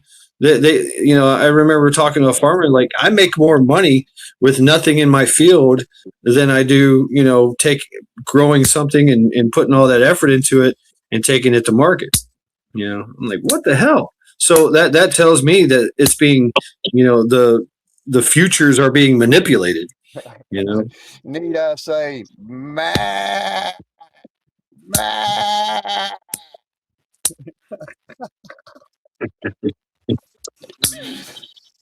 They've cut off the fucking roots that they didn't want to be there, pruned the fucking tree, and now we're all subject to its fucking fruit. That's what we're subject to. We're subjugated. No matter what we think, we are all in it. It don't matter. People got distracted. It's their life, and I said that before. Raising my kids, I mean, I didn't have an intent to ignore the world. It's just you're raising kids, you're going to work, you think you're doing the right thing, and as sheepish as it might sound, some of us just looked at people and assumed that they were doing the job that they were hired to do, kind of like I was doing the job I was hired to do. Well, then you kind of start to realize after your kids are grown, you now have some time throughout a day, because when you have young kids, you don't have any time. Your time, the minute you come home from work, is now revolving around them because they're active, they're ever going. So once that leaves that home, you have time to process things and start seeing. They unleash themselves totally unreal with the whole COVID thing. Like their whole political corruption was upside down when they flipped the switch. So much shit immediately became apparent. But it's just people have gotten so used to want to go to the movies. Why? Because they made the movie theater so comfortable. Look, they gave you lounge chairs and they'll bring you food. So people say, we don't need to go to be at the house, man. Why need to be in this stuffy old house? And they encourage people to go out. They don't sit around the table. We don't enjoy family time. It's not promoted. You show me shows that promote family time, dinner time. There aren't anymore. Those shows are gone. They're replaced with bullshit behavior, fake ass Days of Our Lives kind of drama. And this is what they pump in people's heads. So this is what you become accustomed to. Meanwhile, all this other shit's going. Ford, I'm kind of on a tirade right now about Ford. I don't know if y'all saw the short I put up, but Ford is actually coming up. They just did patents, and it is a telemetry reading while you're driving your truck. Oh, yes. We brought this up 3 months ago before the mainstream was even talking about it. Remember that? This what I'm saying though is these patents that they just filed, Mac, are like 100 times worse, because this isn't just this is literally a telemetry reading and biosensored. I don't know. They just filed a patent, so that's why I was talking about this. Just came out. No, this came out 3 months ago. Me and Matt Chad and TMT and somebody else was on the panel. We talked about it one night. I'm just saying the mainstream, everybody else is just catching the news here in the last week about that. Ford said 3 months ago that they own the patent on it, but they never intended to use it. Is that not what was said, Matt Chad? I think so. I mean, They just recently filed 3 more. They just patents. Did it. Yeah. What's up, Pamela? You're riding around. I'm gonna guarantee you this: in 2027, you will be riding around. If you buy one new in a police car, how does that feel? You won't be riding nowhere. And it's so funny because I worked in a job which I am my driving at work is AI governed. I got this little box. I call it Martha. And Martha is such a cunt. She tells me to slow down. She tells me to, rolling stop detected, right? Stay awake. All these, she gives me all these commands and all these prompts, right? And she sends a little report back to my work, and I have to sign a little fucking piece of paper saying, "Oh shit, my numbers are falling." right? There's a grade, my driving grade, like, and it either improves or gets worse, right? Based on this AI thing, you know, is bullshit. When they It's introduced bullshit. that, And I remember seeing this thing and going, you know what, you're going. And I talk to Martha all the time. You know, I know she's an AI. She only talks back with what she says. You know, she does say good job too. You know, if somebody passes me and I back up, like, great job, right? I'm like, oh, okay, great, some positive encouragement here, thanks. But Little pat on the shoulder. I remember first time getting into this truck and, you know, seeing this fucking AI thing. I'm like, you know what? This is going to be in every fucking car. This is going to be a mandate. dude. It's You gotta- been there you for gotta years. listen I to- remember that years ago when my son was driving. He got into a dude parked next to him, and he started talking about how if he smokes in his truck, there's somebody back then. It was somebody watching the monitor. They would actually tell him, "Hey, you can't do that," and you'd get rode up. His driving, everything, and I laughed at that dude when he said that to my son, and I go, "Dude, I'm gonna tell you right now, ain't no way in hell I'm gonna get in a truck and drive a vehicle where somebody's gonna watch me how to operate, and then my shit's based on that." And I feel for anybody that has to So go. Yardbirds, yeah, I can That give is- you fired. Go ahead, Canagen. Go ahead. Could say that she's telling you what to do and she's not even blowing you. Mm. Right, exactly. Yeah, I mean, of course, that would be a very shocking fellatio. Yeah, I could literally get fired by AI. As soon as I it could. finds out about this video, if it ever does, you know what's going to happen. It's going to get deleted. Okay, that's fine. I can always make more. It's a snitch. Look, I'm gonna tell you, it's a snitch. Yeah, AI is it's a a fucking fucking snitch. Yeah, you're right. You're right. AI is a snitch. You better not forget that either. It's a snitch. I know it That's is. what makes me get 100 times worse with this new shit that's getting put in. And see, and I'm not trying to hammer, you know, on states per se, but this is to me, when I was reading that whole case, the patent filing case and all, and the filings against it, it just goes to show, because these things don't start on a federal level. Like, the U.S. government doesn't do this always. Now, they always take the blame, but when you start digging into this shit, you find out that it starts in states. Like this shit right now with these vehicles, this is coming out of Washington. Because they'll file it, and what they do is then they can play on that. If they can get a state to pass something, then they do that whole precedent thing. Yeah. Well, there it is. They did it. It's the president now. And it's like, no, that's why do you think we have the Cadillac converter bullshit all across the U.S.? Because California. Thanks. Yeah. I can't Emissions. Yeah. breathe. I Emissions. can't breathe. I mean, Ohio. We got the e-check, the fucking e-check, emissions check. You know, And gotta- everybody's trying to steal your catalytic Yeah. converter because they use platinum. I seen it. It happened to me in South Carolina. We had like 70 trucks got hit. You know, two guys with a freaking crawler and a Sawzall just went underneath all the trucks at night. You know, and just took them all. Like, what the Oh, fuck? yeah. Thousandaire. You're a thousandaire then, you know. Hey, we have a local one though, and I kind of always get a giggle at him because, you know, you got all your little meth heads and your little dope heads that jack the cat out of converters, you know.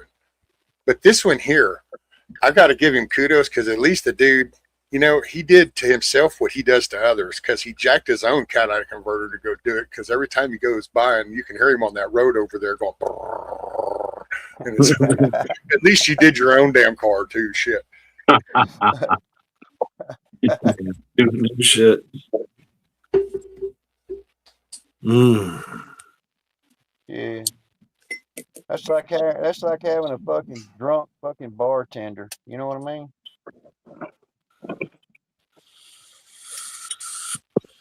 A drunken bartender?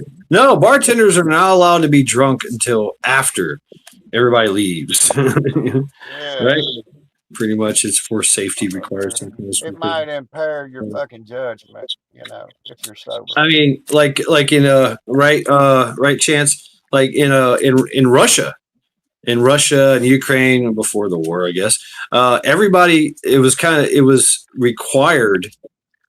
Everybody started doing it. They started putting cameras, forward cameras, and back cameras in their cars because of insurance purposes. Because they had a lot of road rage. Like, you cut somebody off, they're going to cut you off and get out the car and whoop your ass. I mean, that's Russia, right? that was Russia. People So down here have those. yeah, I've been thinking about it myself. And it's 60%. for the audit and shit like that. It's a great thing too. I actually got out of a wreck at work because we have cameras, and the cop was like, "Oh yeah, it's your fault." I was like, "Well, how do you know?" "Oh, we have cameras in the area." I was like, "I have cameras on the truck, all around it. Would you like to see our footage?" And work had already told me that's not your fault. Don't worry about it. And I was like, okay, cool, right? And because I got hit by a lady. I was trying to. I guess I inadvertently cut her off at 3 miles an hour, going into a turning lane at a red light, and I'm stopped. And she tries to go around me and hits me. I'm like, oh shit, really? We just got hit. I mean, no big deal. I'm a big ass truck. She's a little car. But then, then she tries to drive away. And she gets stuck in traffic. Cops get called, and they're like, "Oh, it's your fault because you're in the big truck and you got money." And this is some woman with a kid, and women with kids are horrible drivers. She just got mad. She got mad and all pissed off and was going to show me what for, and I'm just sitting there like, you just hit me for no damn reason. Damn I that get truck! it, I'll man. show him. Mhm. I get it. We've all been there and we've all had our moments, So now that you've went ahead and let that out of the bag on yourself and all of that, we're going to have to make an incident report on that. And I'm going to need a full, long version of your MVR in my email by first thing in the morning. That's That's Paw Paw, Addison, and Ronan. Right on. Right on, nice. Rescue. Hey, you guys know something I wasn't aware of? This winter, we went to Costco to buy cough syrup, and we were going to get a second one for my daughter. And you can't buy 2 bottles of cough syrup because apparently drug dealers try to buy too much. You can't buy more than 1 bottle of cough syrup anymore. Well, you have to go in, then you have to send the missus in for a bottle, and then you wait 30 minutes, and then you go in when the ship's. What a world yeah. we live in! What a world we live in! Oh, dude, yeah, I we're was famous. they did that back in the day with those. Remember those inhalers? Yeah. You could go get the inhalers off the shelf, and then all of a sudden it's like, no, not no more. Hey. Yeah, Wolfgang. Go ahead. Wolfgang. What's up, Wolfgang? Man, you ain't lived. Listen, I've lived this moment where you're zipping along through some fucking woods at an hour after dark, and your friend's over there strapped into this speed buggy, and he's got his fucking hard hat on and everything, and all you hear, and I've heard this, is tree, tree, tree. You know what I mean? And you miss it. You see what I mean? Because, fuck that. You got to come on down here in the swamp sometime, Rescue. Take a mud ride. Go for some fast mud water shit. You know what I mean? You better have some tracks on it, buddy. Look, I see them fucking four tire fucking bobcats, fucking skid steers. Look, them motherfuckers. I got calls with an excavator to go out there and get one of these motherfuckers just buried completely in the ground. Can't get out. So you better have tracks down here. You know what I mean? Better have some tracks. Cause it's mud down here. I got a rubber tire backhoe, a cased extender hose. I got in a ditch and put the boom all the way down in the ditch, the digger boom, and still kept pushing mud after I got it buried about fucking 36 inches above the fucking tires. You see, I had to get a fucking tow truck, a heavy fucking tow truck to get me out, So just Wow. practice the arts. I'm just saying in a short, practice the arts, and we mentioned it earlier, of not getting fucking stuck or hung. You know. So I wanted to address Wolfgang here because this has actually happened to me. Here's the story. One of the things that I'm governed by on AI is I can never drive with a phone in my hand. And that's good reason. Okay, that's good reason. And I don't. It's a major distraction to sit there and do this, right, while you're driving. So what happens is that Martha, the AI, I got instructions like were needed immediate attention, and so I picked up the phone and said, "Oh, okay," and I put it down. Well, AI Martha said, da da da da da, no, bad boy, and I immediately got rageful and went like this, just in her face on camera, gave her the middle finger, which went back to the office, and they said, "Hey, guess what? If corporate sees this, you're suspended." Like, well, whatever. I mean, and there's nothing I could really say. I was like, it was something that I required my immediate attention, regarding my driving and something else. I was getting direction, getting instructions. You should try that thing, Chad. You should Well, try I had to. I had to drive too, so I immediately just like got in her face and was like, "Fuck you!" And it's. I see the footage, because they play it back for me. They played it back for me, and they said if corporate sees this, they will have to suspend you. Here's a question on that, man. Okay. A question on that specific thing. Yes, sir. Does it see you as just a driver, or does it able to see the passenger compartment of the cab? Yeah, all of it. Yeah, all of it. It sees inside, outside, it's got outside, inside, all this. Oh yeah, it's covered in cameras inside and outside. But it's mostly watching me. There's the AI is dedicated for me. The outside cameras are for later on for something happens. It'll pull that data if it needs it, but it's keeping an eye on Chad. Yeah, exactly. Yeah, and it sends constant reports back to the office. Even back in 1992, I drove a fucking Freightliner truck for the U.S. government, and it had cameras on the front, back, rear, sides, driver compartment. Yeah. And the only deal was you had an audio feed only, and it was to a vehicle that was somewhere near the area. You see, it does the same thing for like pedestrian. Like it'll let off an alarm. Pedestrian detected, and it's somebody standing on the side of the road. I'm like, dude, what the fuck? Or if I'm rolling up on somebody, and I'm a little fast, and to a red light, and I kind of a little fast, and I the brakes, it goes collision. I'm like, what the fuck? We're cool. We're fine. We're only going 5 miles an hour, and I'm about to stop, and I'm going to keep this X amount of distance from the vehicle. We're good, but report in on you too. I know I have. Oh, it does. Works for McCoy's, and that's how their trucks is. If he just comes up a little too, what they did with that algorithm determines is too fast with the distance and everything, then all of a sudden it sends the alert, applies the brakes, but then it'll send a notification to the office. And then they'll call him. I always found that funny because then they call him and want to know what happened. And it's like, well, wait a minute, aren't you not supposed to be on your phone when you're on the road? But yet they'll call you if that thing notifies them. We had satellite notifications and transmission capability inside the cabs back in the 90s, and it was a text only in cab conversation that we only had to our COs. You see what I mean? It was a SATCOM communicator right inside the cab. Being watched. Later they started. Dude, it's now. It's now. I've been. Have you not been listening? I've been written up many times because of my driving.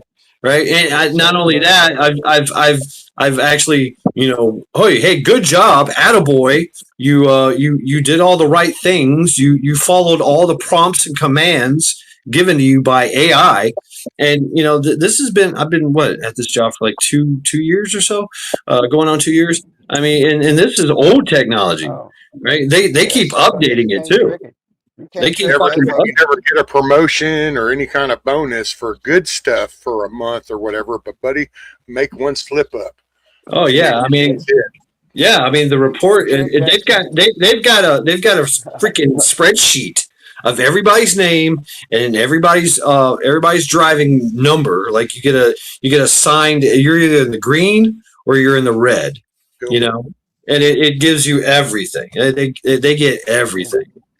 Everything. They'll call you out So- the first bad thing you do, but they don't ever want to like bonus you or encourage you or promote you when you do the good shit. Right. Well, they give us an 90 attaboy. They'll give us an attaboy, or they'll say, "Hey, good job. Here's a sandwich." Well, I will tell you, it's funny because I remember when they kind of safety, OSHA, all that shit's always been a thing. But when it started really picking up back in, I guess that was like the early 90s, late 80s, and into that. Oh, dude, they were into it and promoting the safety so much that if you had a good record, it wasn't nothing to get. You'd get a belt buckle. You would get a new jacket. You would get some gloves or some shit and coffee cup and cigar swag. Yeah, you get some swag. Swag. And then it slowly over the years just equated. Look, man, you're fucking lucky to have a job. Okay. And it's like, Oh, yeah. Yeah. what happened to the new jacket? Because I had no accidents for 90 days and shit or 6 months, what happened? You're just lucky to be working. Yep. Yeah. To work is your own reward. It's changed. Your bonus was we it's gave you a changed. job. We didn't It's fire you. changed so much. That fucking truck now that truck, that's hard to beat that fucking system that you're talking about there, Mad Shed, because Oh, it's real one thing I easy to do, beat it. and All I need is some electrical tape.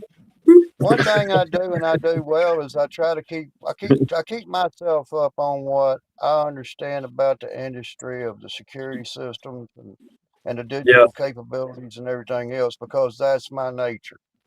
What's The up, fact of Pilgrim the X? matter is I want to know what it's made out of, so I might have to defeat it one day, Oh, I know how to defeat it. Just give me a pair of wire cutters. I mean, Yeah, but snip, motherfucker.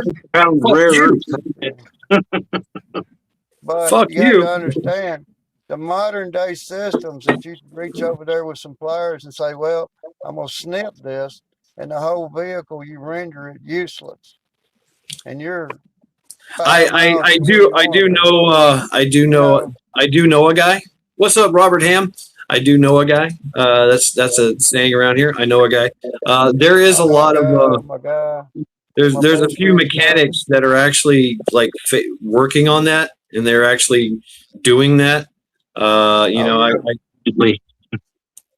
Removing those systems and plug and play. Yeah. And play systems. I used to do that on ECMs and control modules on some of the 2000s and What's up, Bob? series vehicles. And it's a module that I can take and sell you. You can plug it into your X amount of your fucking car, and you're What's going up, to hit the Wingnut? fucking key, and it's going to start, and it's going to drive, and it's going to run, and it's not going to have check engine lights or nothing else on. I mean, and it may the thing the mechanics have been telling me, and they have like a club here. It's kind of weird. Like Cleveland, they're like, fuck you. And they like their cars. They like to race. They love street racing. They love all that shit. It's your horse, man. That's your fucking horse and your fucking wagon. What are you gonna do? I mean, there's been cases like this was 5-6 years ago where people were bringing their cars in going, I don't know why my car won't start. This is a brand new car. What the fuck? And they checked it out, put it on the diagnostics, says like, hey, you might want to call your bank. Huh? Yeah, your bank shut off the car because you're behind you're behind on your payments, or they made a mistake. So you need to fix it. And we're gonna make it a felony also to have anybody tamper with that a specific product and patent. The thing is, once they pay the car off, which has happened, that system is supposedly be shut off. It's Thus, still active. It forward still activates and shuts off the fucking car. And so now these mechanics are like, yeah, well, I can remove the whole fucking system for you for this amount of money, right? You know, but you're going to have some issues, right? You're going to have to address some of these performance issues, you know. So what they're doing is a lot of they're just switching out systems, like total system switch outs. Like they'll take like a Beamer system and put that computer and wiring into a fucking, I don't know, whatever car is having that issue, and they'll try to bypass it or rip it all out. I've actually I have OnStar on mine, and I've been watching like how to, because I can still have the kill switch. They've got the kill switch already. It's there. You know, even though I don't, because I don't pay the subscription, they have no reason to do it, but they could if they wanted to. So I can rip it all out, you know, if I want to. This is where if somebody had a good chunk of change, this is where what you do is you hire a group of programmers, and they actually they can reverse engineer that firmware to where then they literally can go in there and remove all the manufacturing code that causes it to sync up to GPS. And of course, you wouldn't have your little on-dash Google map thing no more or any of that. But as far as the operation of the vehicle, you could then go in there and cut their coding out of the firmware, and then it becomes self-isolated. Kind of like the old ECMs used to be that didn't need to be connected to a damn thing. They were programmed to run my firing and the timing, and there you go, run with it. Well, you just got to get the right programmers onto it to where they can plug in. Yeah. Near that code. I thought about this with my car, if I may, my truck. I can buy performance chips. I can put a plug-in chip. You were talking about this, right, Zombie? The plug-in, I can buy a performance plug-in chip that turns my truck into a badass, or I can get another chip, like an economic chip. You know, it gets great gas mileage and all these things. It runs off of 1 or 2 cylinders, kind of shit. It fucks with all that, and you can buy different ones for different things. You know, see, the core of your box still operates the way the manufacturer do, so it still have GPS sync. They would still have access. That's where you would need somebody like flashing. You'd need somebody to take that coding, extract it, go through it, and remove any of that from the manufacturer, and then reassemble that and then reflash it. Well, it would operate. It just wouldn't do any of the external connection GPS shit. Here's what you got in all of that in a nutshell, and you got to understand. I'm not bragging. I'm not bragging. Plug and play for Chevy program fly. Ooh, Bulldog. The fact of I can enlighten you if I may to thinking. It means that the machine is part of it, which means I can go inside a machine shop with some blocks of metal. I can dial a crankshaft out on a CNC. I can build a block. I can sleeve it out. What's up, Eric? I can make the pistons. You have to understand, we are talking about internal combustion engines. They're internal combustion engines. They all have a firing order. They all have a little something that makes their plugs ignite. They have all of that, those little electronics things. There is a way, and I used to build the boxes and the hardware, some of the hardware that involves the 5.7 liter Chevy V8. Bob, I got you, Bob. 6.0. You know, the 6 liters. All of the gasoline modern engines. Why? Because I like to keep up with the technology, and I like to know that if somebody says, "Hey, I got this super sport Camaro with a certain engine in it, and I got it for a certain price," and I said, "Well, okay, I can get it for $1,200. It's a $70,000 car." Then I want to know what makes it tick. I don't give a fuck what somebody else knows. I know what I know. I used to build top fuel race cars. But the Hold fact on. of the matter is it's all electronics. It's like Mad Shad was saying. You can make it get good gas mileage, or you can make it get bad gas mileage, but you can't have one with the other. You have to sacrifice horsepower with torque. You have to get your sequences, your firing order. Everything's got to run through the ICM. You have to be capable of defeating that electronic system that's going to say, okay, we own your car until you do what we tell you to do. And that's all I wanted to say. And I'm going to hand it back to whoever wants it. Right on. Very What's up? informative. Thank you. We got What's Bob up? and What's up, Bob? Alex down there. Well, not much. Much back in the Bob, States what again. say you? What say Well, you, back Bob? back in the States again for the last couple of weeks. Oh, so you went to the Philippines, right? Yeah, we go there a couple times a year. Yeah. So how was that, man? That was good. That was good. It's the first time I went to the island of Boracay. I'd go back there anytime, man. I liked it there. It was nice. Get a happy ending massage. No. I go with the wife for that stuff, man. I see you settled for the me love you long time instead of the short time. You're not a short time lover. I am not a short time guy. I don't go bouncing around. I stay with one. Found my one, and I'm staying with her. It'll turn you into a lesbian, Bob. Oh, that's okay. Been with the same lady for 21 years. So I'm staying with that one. This ice got so much tension in it, it's just fixing to crack open. Let's hear what you got to say. We've heard everything about everybody else. What's Mr. Bob got to say to the people of the universe out here? Well, the only comment I got about general topic is the debacle with the Secret Service. That was embarrassing, man. The way the guy ran right in there, like I mean, if he had a backpack full of some happy surprises, he would have succeeded. And if you take a look at every international airport I've ever been to, everywhere around the world, there are almost no straight lines until you go through security and you're empty-handed, and they make sure you got nothing on you. And after that, then you can get to some straight lines. These guys need to take a lesson and set up some of the stanchions, some tanglefoot of some kind.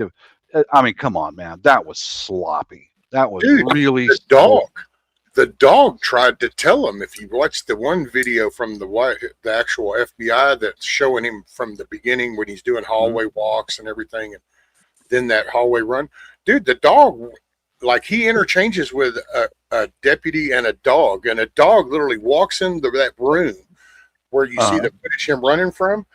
Dog literally stops, turns, and faces that room, and it's like looking at that dude. And I'm like watching this dog behavior, going, "I'm sorry, but the dog is telling you that there's a problem right now." Wow! You can look on my post thing. I posted that. Yeah, Wolf saw it. Dude, that dog was on it. He was like, "There's something up," and I'm telling you, because he even turned, and the guy stops and he talks to him. And then when that cop turns and walks with that dog and goes, "Come on," and starts down that hall, is when that dude just bolted out of there. And personally, I get what you're saying, but it's a wonder there was no crossfire action. Because when you watch the way he come through that one metal detector that was still standing, and you can watch that one agent draw, and you start lining that up, and it's like, oh man, it's a wonder nobody was getting tagged. There was a lot of flagging going on. A lot of flags in the play. Yeah, the fucking elevator fucking opened right in the same fucking basic fucking open areas. You know what I mean? The elevators from all those fucking rooms upstairs. According to his manifesto, he had every intention. He thought he was dying. Oh yeah, he was fixing to get shot. You know, he was going to die. It's like, no, your ass is face planted on there, and you're around. You're going to pay this one. I'm glad they showed that. That guy face planted on the ground, humiliated. Yep. No clothes on. They took his clothes off. Well, he was with these knives and shit. So he had this little shit all strapped under that coat. So when they got him, they just commenced to. That's the fastest way to neutralize that threat. right? Yeah. Yeah, I bet his mean, handcuffs. I Bet his seen. handcuffs got on put on extra tight. I bet his handcuffs were extra tight. Oh yeah. I think. See, I was thinking about that though, Bob. About just wow, man. Given this is the third attempt, as far as the open one, there's been a couple that's been talked about. There's never been openly talked, so I don't know how factual. But then it kind of dawned on me. Well, wait a minute. These are the very fucking people that are actually generated all this shit are right on the other side of them doors. So I guess maybe you do kind of take this a little more lax because you got the very people that have promoted all this shit sitting in this room. Well, I guess this will probably be a chill night. No. This is what happens when you wind up the crazies and turn them loose. You don't get to control any. Yeah. Yeah, I remember looking at the whole situation. I don't know all the facts really, but security is definitely in my skill set. For one, right off the bat, nobody was really vetted. They got a card. They got a RSVP. Here you go. If you got a card, you get to walk through that door. And if you look a certain way, if you're in a dress code, right? There was that. That's number one. Number two, there was no like you said, straight lines, and nobody was manning all the doors. Like that's another thing. You man all the doors. You put somebody on a door. Like this is a closet. You're on that door. Oh fuck! All right, this door is a ladder well. That's a very important. You might want to put 2 people in that door. An elevator, 4 people. Right? Major egresses into the area. And then on top of that, you had everybody in one area. All the cabinet, everybody from the top down was in one little fucking room. Well, one big ass room with nowhere to go. Mm-hmm. And let's not talk. Yeah, let's talk about that too. When shit went down, it took them forever to get people off the X, right? Especially on the stage, and they got Vance out of there. But where did they take him? They took him around backstage. Trump, he didn't go to a safe room. Nobody left that building. That's the fucked up thing too. Usually that's the thing. It's like, okay, we're out of here. Boom. Yeah. I take the principal and I put him in a safe room, and then we get him into transportation and we helicopter out of here. We fly out of here. We're rolling out. Fuck this. We're out of here. Right? No, he sat around back. Yeah, literally backstage. You could see him just standing there like, okay. I mean, and just assuming that there's only one guy is no, you got to assume that everybody, there's multiple assailants. You got to have a perimeter of tier 1 operators around you, then you've kind of established a perimeter in that location. So that's how they're supposed to think. That's how they're supposed to think. That's their protocol. and also, there's a 3-stage to come in front. But they didn't do shit for like 30 seconds, or it's like, what the fuck? It should have been snatch, grab, gone. Gone. Yeah, get him out of the building. Mm-hmm. No, they were very lackadaisical. They were very lackadaisical, and I'm being critical. Yeah, and they were being lackadaisical. To me, it really gives credence to the fact that maybe this was staged. I think they just took it for granted that you had all the very reporters and people that have generated all this hate was sitting in the room. So who's going to bring the shit down on themselves? I don't think I think that's what it was. The stage, I don't know. I guess, man, if things are so crazy nowadays in 2026, so sure. It's kind of like a nick at the ear thing, and then just kill the dude over in the stands, Capitoli, just because this will make it look good. It's like that, dude. There was an agent that was shot in the chest for something that's staged. So I mean, you actually just ask a dude to go, hey, here's what we want to do. We're going to set this up. You're going to need to take a round in this vest, but you can never talk about this. And I guess I guarantee you. No, there's people that do that other crazy shit. To elaborate on what Mad Shad was saying, I'll take it a step further and say, okay, the security parameter. If Chad knows what I'm saying.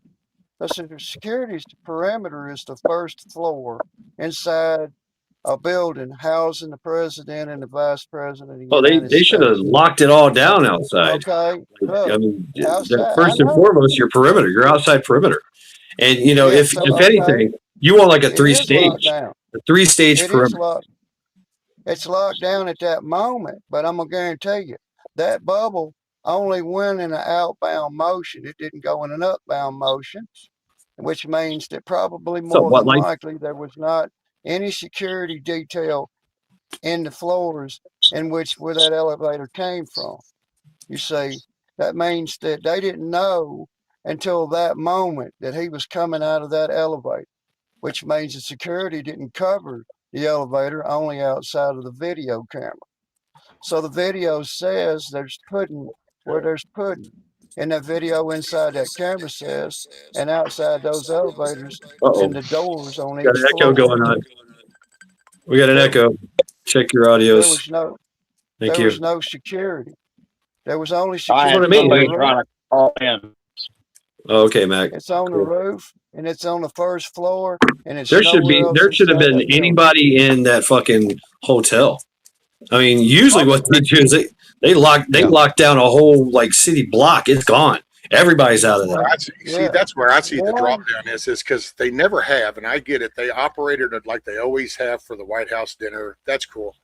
This dude, these are the very people that have generated a whole narrative behind this guy across three Yeah. different attempts.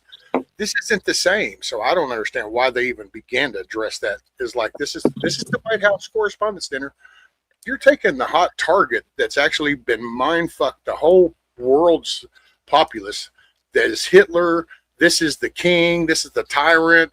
This is the guy who's taking all your rights away, and this is how you're going to treat a hotel suite.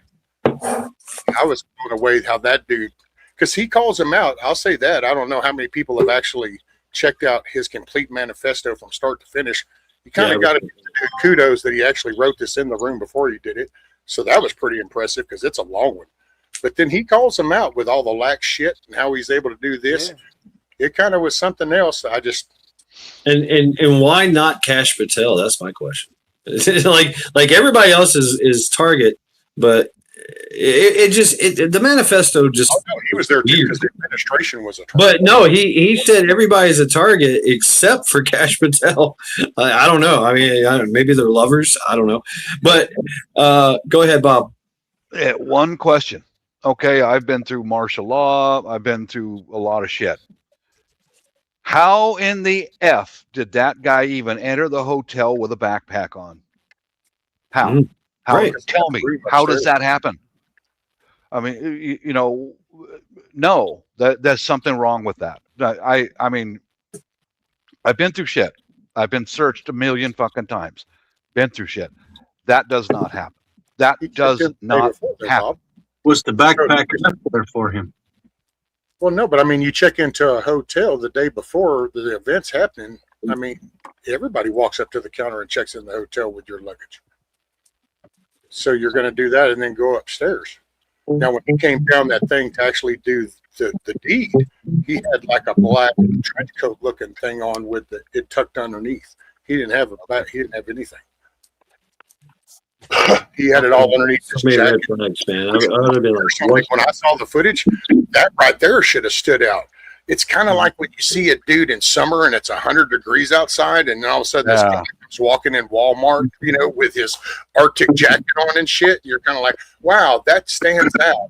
I wonder. Well, you would think a raincoat looking dude just comes strutting down the hallway when you've got probably the most active target, you know, within 50 yards. Hey, you might want to pay attention. I understand what Bob's saying. I understand what Bob's saying because I remember here many years ago in the 80s when the Pope came, they welded the sewers shut. right? I mean, Yeah. they were very lax on their security, very lax. I don't know what the fuck. You know, it's like they said, "Hey, we're just gonna let this sit out here, this low hanging fruit. Come get some." right? I mean, free stuff right here. Hey, Uh, remember Ronald Reagan? that's why. Ronald Reagan got fucking shot on a fucking public fucking sidewalk when the In the gunman same walked place. right the fuck up to him. Walked right up Yes. to him and put it Yeah. in his hand. Same location. Mm-hmm. Yeah. Hotel to overseas, the large have a metal detector and they scan your bags before you even enter the hotel.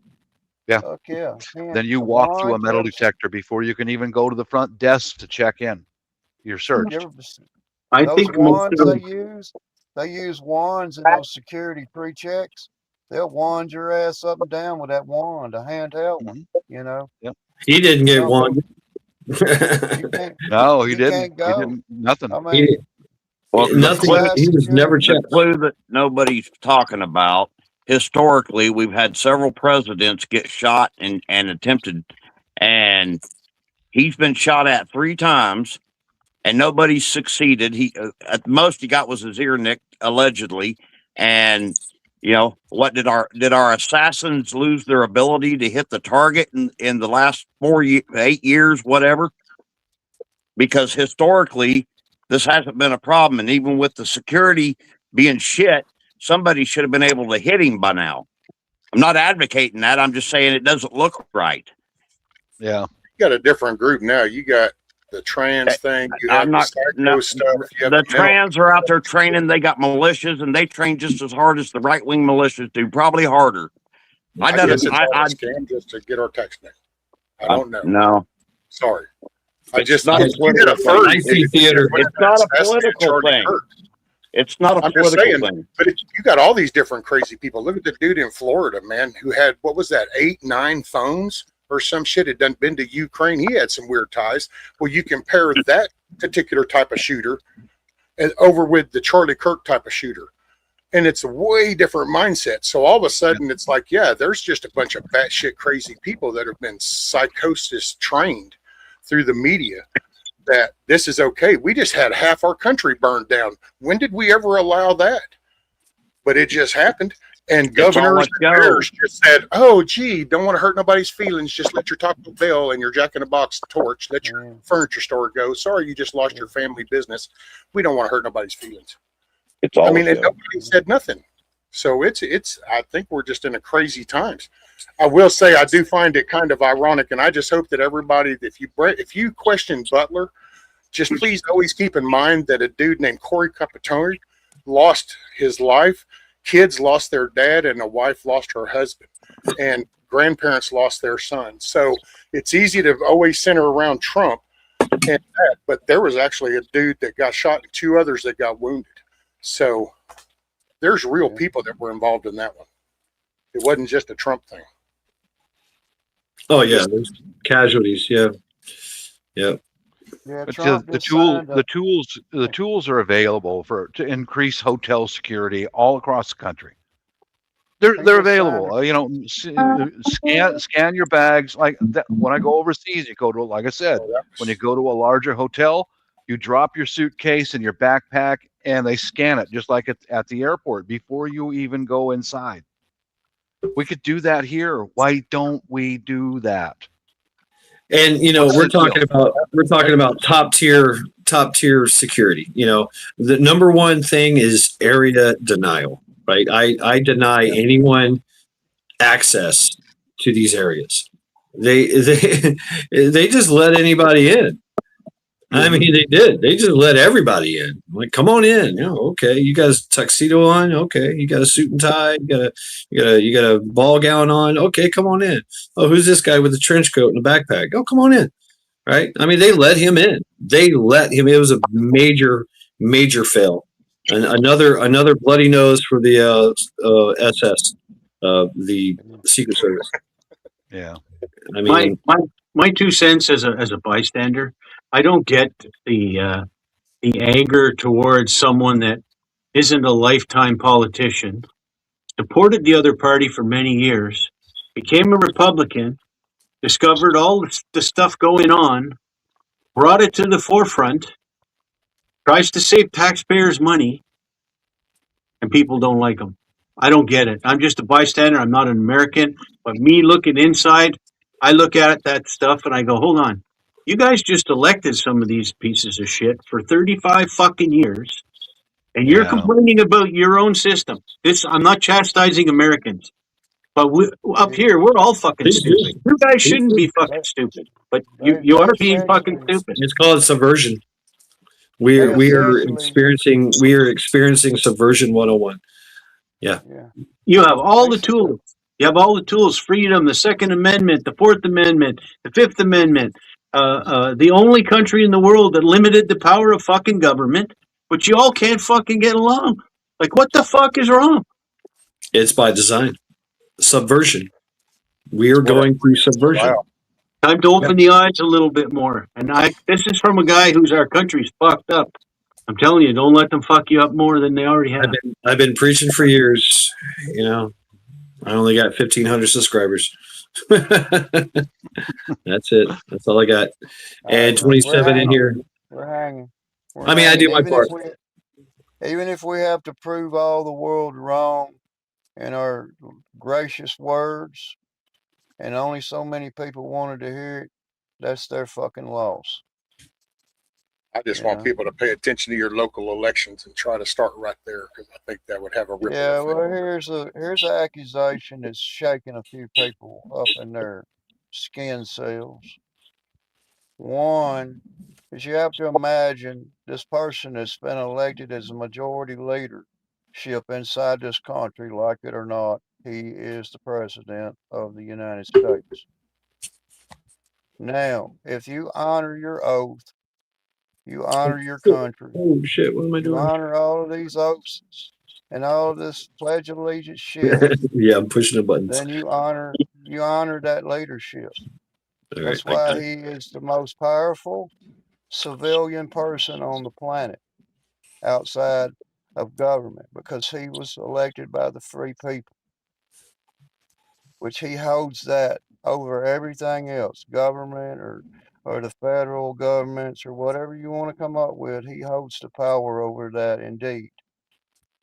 It's us as American people, and through determination to stand by our oaths and our flags and our countrymen, then we're Yeah. going to insist. I'm going to put it on there. I'm going to put it on the list to insist Nobody is that on though. the nation's capital shall bear the name above its doors as you enter, the Kabuki Theater. Why? Because we are citizens coming together united, and the people that run this tyranny seem to not like it. If you could imagine being hunted by the most notorious powerful gangster organizations in the world, and you have to sit in that seat and call yourself a leader, you have to understand his words. He said that he had to give up his personal life and the security of his family to take that seat, to just say, okay, I'm going to be as American as I can. I All right. know there's rich, there's poor, but what can we do and how can we hear the people's voice? And it's not through all of this rhetoric. That's not going to get it. We got to be on point, and we have to understand that us crusty old colonels have to come out of our little holes and try to pull some of these people together and hold ourselves together as a nation. To I give mean, the we try. benefit of the We try. doubt, We try. We do try. And I'm gonna, we have. shut you down here a little bit. I feel you. I feel you. I feel you, zombie. I know. Yeah, I feel you. Uh, um, but yeah, we're facing the most insidious warfare ever, and it's subversion. It is. I mean, it's yeah. How do you fight? You fight it. It's a parasite. It's a virus that takes over and recruits idiots. It makes idiots, and then it makes them useful idiots. And then everybody else is just preoccupied. We're all preoccupied. You know, I just watched the we're carrying on with the American dream. We're working hard for our future, our loved ones, ourselves. We're doing what we want to do because that's freedom, but it's being used against us, right? Yeah. We allow them to carry on. That's all. That's We all. we allow them to carry on with this organization that they're more organized than we are. Now, Yeah, I do have hopes that, you know, when the time comes, boom, it happens, right? You know, we're just like magically organized because we're already kind of there already, but we don't want to go that step, that last step, you know, that last kinetic step. Imagine this. And that's the thing is they want to push us to that point so that it can justify them going to that point. You know what I'm saying? We're living in history. We are. We're absolutely living in history. We're watching history. Hold on, bro. I've been giving you. You've had a lot of time. I know. A lot of time here, right? So, what we're facing an insidious, hard. We can't find them, right? Yeah, I mean, if and we don't want to go to that point where we're going door to door, going, "Excuse me, Miss Blue Hair Karen, you need to come with me." You know, because then we're just like them, right? It starts with it's a culture. We have to start with the culture, and what we've done, and for the most part, majority of people in the United States and the rest of the world are freedom loving, God fearing Americans, patriots, but they're not willing to lose anything.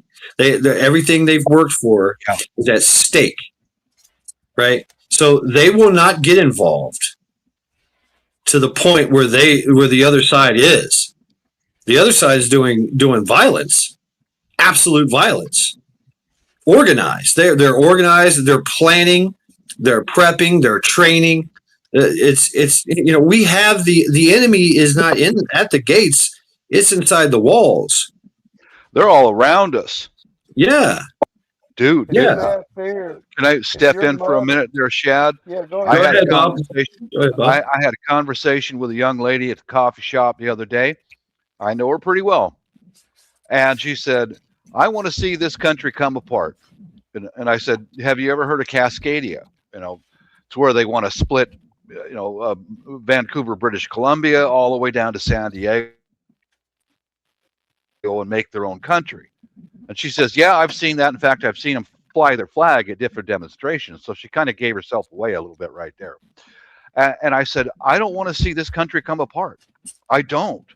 Oh, I want to see a civil war. I want to see, I want to see a violent takeover. And I realized at that moment that my talking to her is not going to do much good because she's already been brainwashed. And I reminded her that I want you to keep in mind, a civil war is not over in 4 hours and you get to go back to surfing the internet.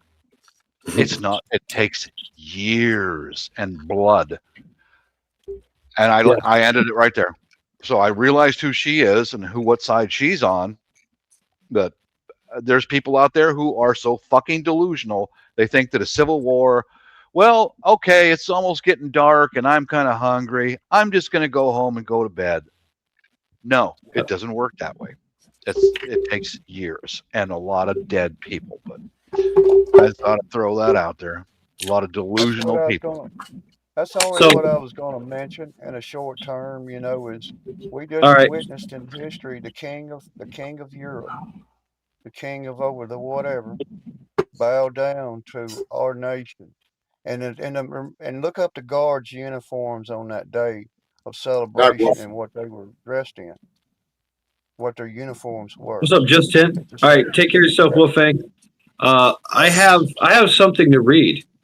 I found it. And this comes from the Communist Manifesto, supposedly found in 1919 in Germany by the Allied forces. It's labeled the 10 Rules for Revolution for Communists. Number one, you probably heard this. Number one, corrupt the young, get them away from religion, get them interested in sex, make them superficial, destroy their ruggedness. All right. I'm in the hordes. Number two, get control of all means of publicity. That means media, social media. Back in that time, newspapers, publications, things of that nature. Here, it's so easy, right?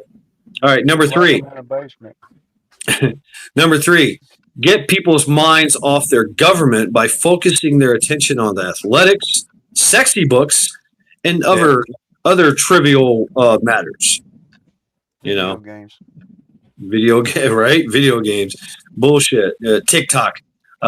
Number four, divide the people into hostile groups by constantly harping on controversial matters of no importance.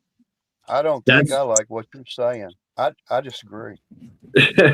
This is how Well, they're they're doing it right now. Yeah. They're doing it right now. Yeah. I've also looked into it as well, Chad. They have a manifesto or a playbook for wealthy countries and poor countries. If you want to overthrow a poor country, you take the poorest of the poor people who have no education and you arm them and you school them saying, these people over here are the reason why you're poor and you have no choice. Go kill them. And that's how you do it in a poor country. In a wealthy country, you do it in the universities and the high schools. Yeah. Right. Number five, destroy the people's faith in their natural leaders by holding the latter up to contempt, ridicule, and obligate. So what you're talking about there, Rescue, that Trump deranged syndrome, Number six, always preach true democracy, but seize power and fast as ruthlessly as possible. Isn't that the Democrats' MO? Sounds like the past 10 years. Right? Be intoxicated under an artificial stimulant at that point. Number seven, by encouraging government extravagance, destroy its credit and produce fear of inflation with rising prices and general discontent. Wow. Yeah, sounds familiar, doesn't it? Damn. And the power of government over to the government itself and not over the people in which it works. It turns them into the masters, and then you get Cuba. You see what I mean? That's who they are. Number eight. What's that say? Foment unnecessary strikes in vital industries, encourage civil disorder, and foster a lenient and soft attitude on the part of government towards such disorders. Damn. The summer of love. Nobody got it wrong. You go to jail 120 times and you come out, your 130th time, you go ahead and kill somebody else again. Yeah. 2020 right here where I'm sitting right now. We all get a fucking trophy tonight. Everybody gets a fucking trophy. I don't need one. I'm cool. I'm good. I'll take that trophy and turn it into a blunt force weapon. Anyway, number 9, by specious argument, cause the breakdown of the old moral virtues: honesty, sobriety, continence, faith in the pledged word, and ruggedness. Yeah. Changing the civil virtues. Literally just destroying our morals and ethics of the old ways, right? The old guard. Number 10. Just don't get caught. Cause the registration of all firearms on some pretext with a view to confiscating them and leaving the populace helpless. Yeah, look at Europe.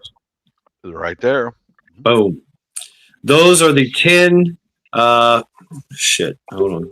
Those are the 10 rules for revolution. Oh, the 10 rules of revolution for communists. That's also the that's subversion. That's where Subversion 101 came from. The whole demoralization, destabilization, crisis, normalization. Right. that I talk about, and that's old. That's like 1919. Mhm. Oh yeah. They've been working at it Oh. since then, and And it's then still what in the it play is- right now. Every The time they have president- one that collapses, they try to figure out another place in another word or somewhere else to fire it back up. And it collapses, and then they go somewhere and they try it again. But we are Yeah. the pinnacle. If they can bring us down, then they'll change the world. Yeah. So And you know, I you figure we're actually a two-front war. What do you think, Shad? Because you did the communist thing, and yes, we got communism, but what about on the Muslim intake? Because the Muslims and the communists aren't going to get that. That still ain't going to jive because that's so. But yet, that's the two fronts coming at us. So we have one front that's trying to take over and change us, and then you have the other that's trying to change which are us and take extremely similar because they have the same similar type of tyranny.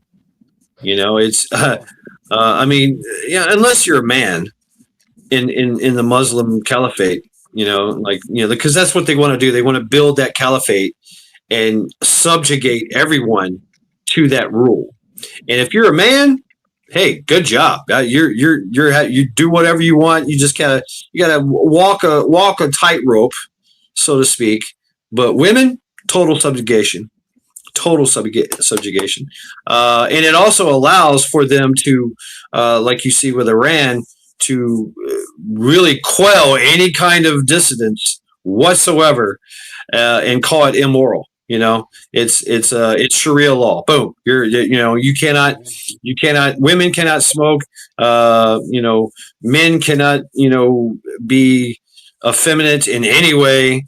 They can't eat certain things, and all these things, all these rules and regulations. Isn't that going to clash Oh with my God. communism? Oh, I'm getting dead.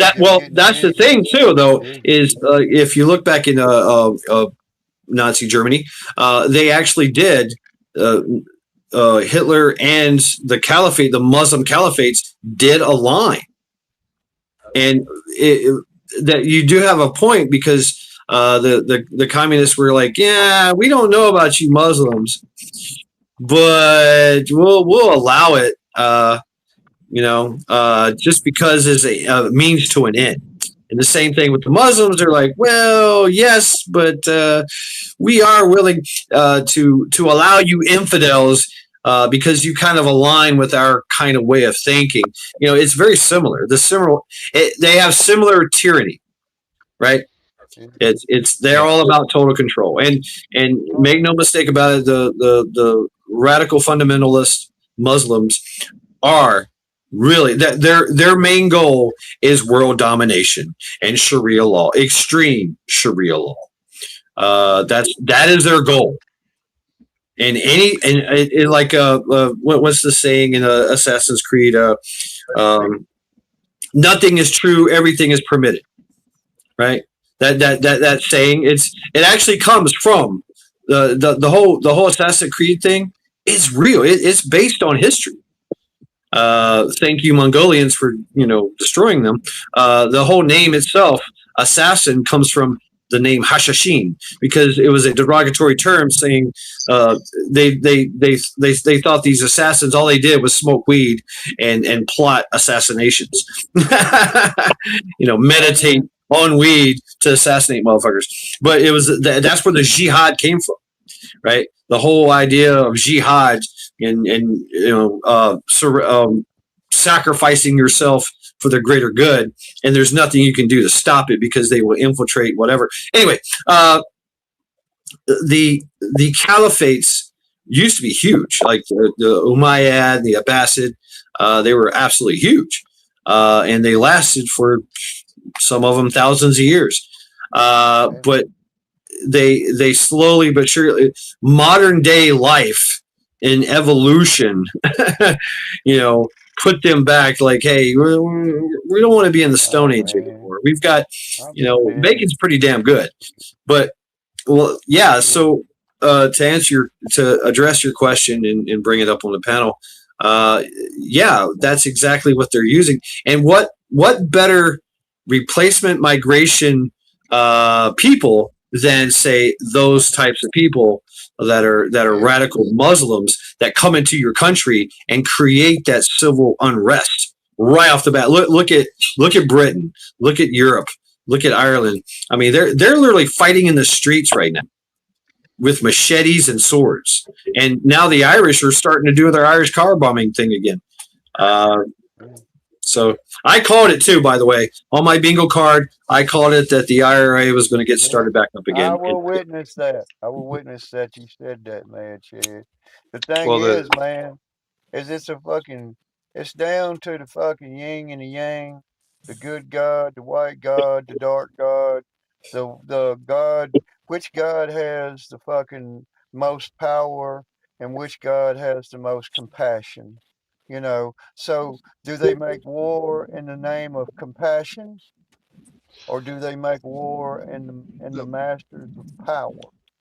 You see, my observations in my area, the females under the age of 30 are gone. They are bought and they are sold. They're the ones that will take you out. Because I've seen the majority of females under the age of 30 are covered with nose piercings and green hair and covered in immoral tattoos. I saw a woman today with barbed wire. Her butt cheeks were hanging out in a pair of shorts, had barbed wire tattoo running up to her cooch, and a couple big devil faces on the back of her thighs. Right. I mean, Right. that is not uncommon here, guys. They're embracing they embrace a lot of how you say it, they're embracing a lot of that evilness Yeah. that and it's satanic, it's other things as well. man. That's the whole part of that whole Anunnaki thing. But yeah, that's what they're doing, and Yeah. it's Don't ever underestimate the women in your area, guys. Yeah, a man might be able to beat down 2 or 3 women, but I tell you what, when 5 or 6 of them are coming at you with sharp knives, you're done. Don't turn your back on them. Don't fucking trust them, man. Don't Yep. trust them. I could tell you stories about Oh, some stay stuff out like of the that, city. but I'm not going to. Yeah. So all right, where are we going? Maccabeus, you still there? He's in audio only. So yeah, I mean, okay, so we have this. I wanted to talk about China. So yeah, we got China. China's hurting right now, extremely hurt. Like they've been hurting for years, actually decades. But that's the whole thing of once the communists come into play, is they just lie about everything.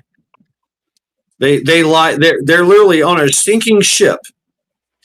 And they're saying, "Oh, we're fine. Actually, we're better than you." That's Don't their mind the water at your knees. We're fine. yeah. No, it's. I mean, they're getting kicked out. They're getting violently overthrown and kicked out in Africa. Africa is funny because they did the whole what do you call that thing? They made contracts, right? Infrastructure contracts and all that with countries. To bring them up to the 21st century, and one of the stipulations in the contract was if you can't pay, well, guess what? You owe us your country. What's up, Asity? And so that happened, and the countries were like, "No, screw you. We're breaking contract." And China's like, "But you signed here. You made it's an agreement." And the Africans were like, "So make me." Right. I mean, and China was like, "I don't know how." Don't want to fight. Lay it down. They're just trying to put the bad rap. Not But, Canadian. Better man. It's just. Oh, what it Canada. amounts to Is he out? You can't walk into a Chinese restaurant, sit down, order the meal, eat the All right. meal, and Take care, leave a Canada. little bit on the plate and expect to walk out for free, because shit ain't free.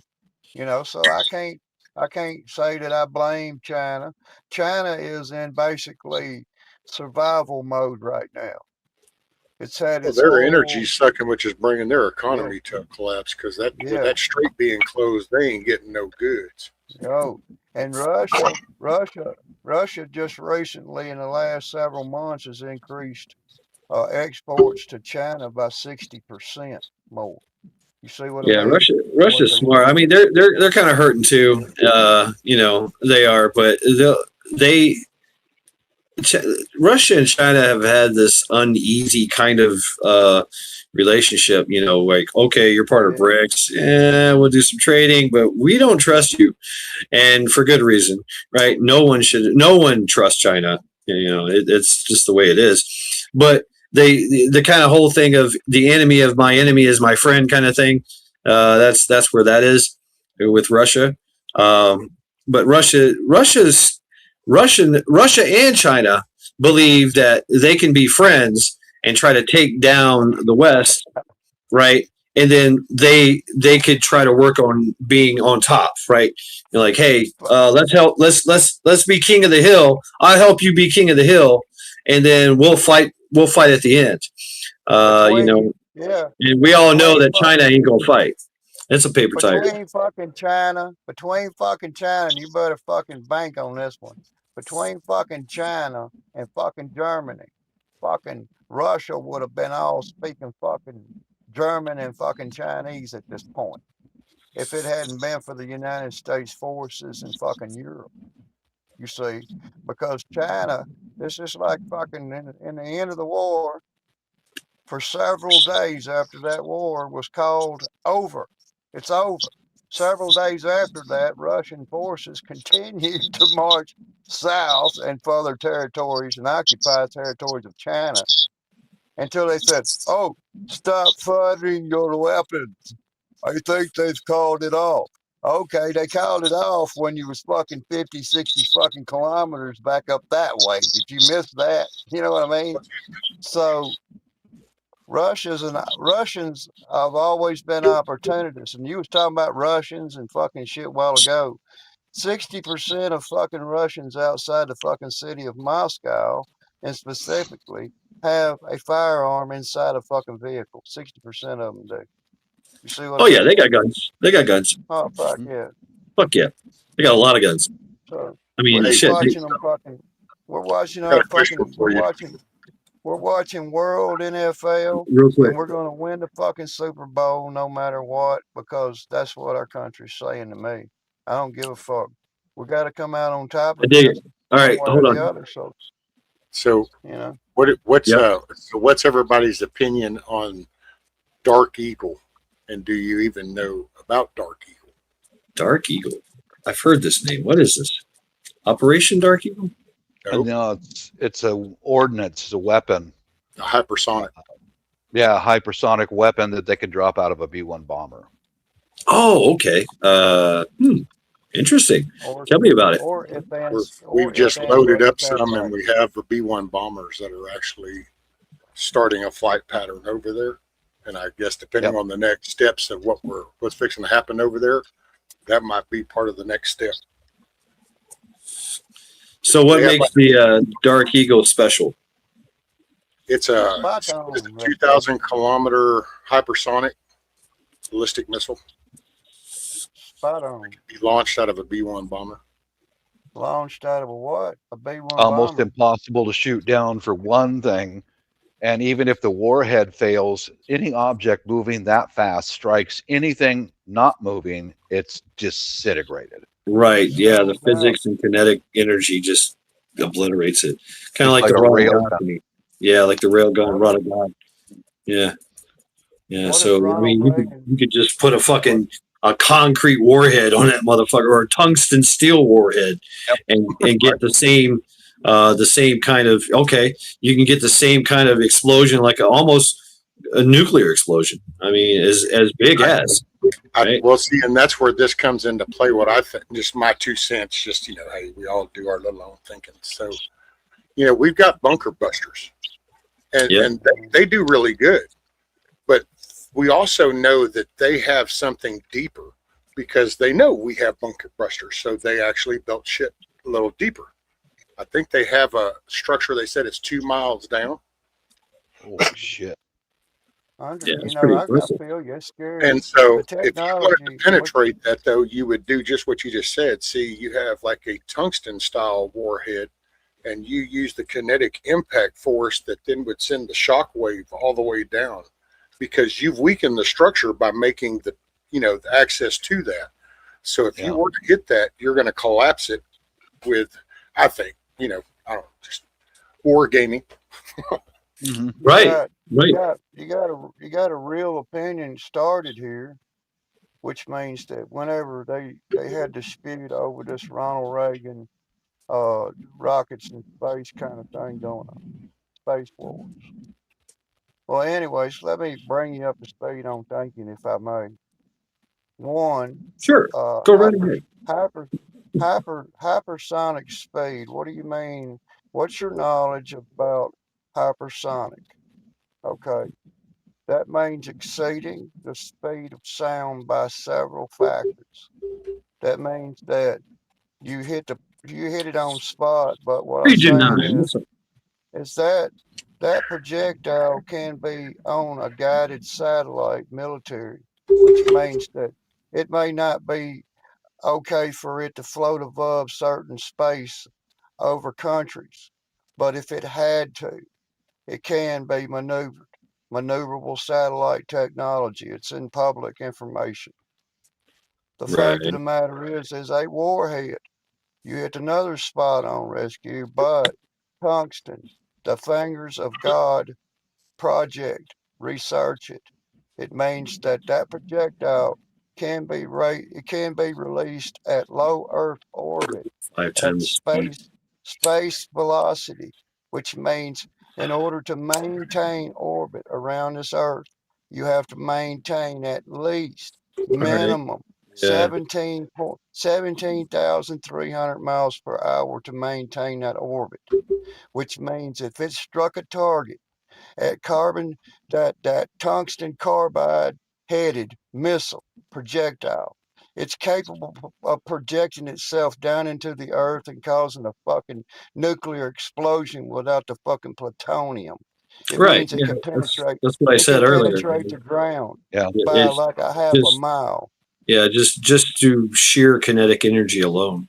I mean, it would just the same. It's the same kind of principle as like an asteroid.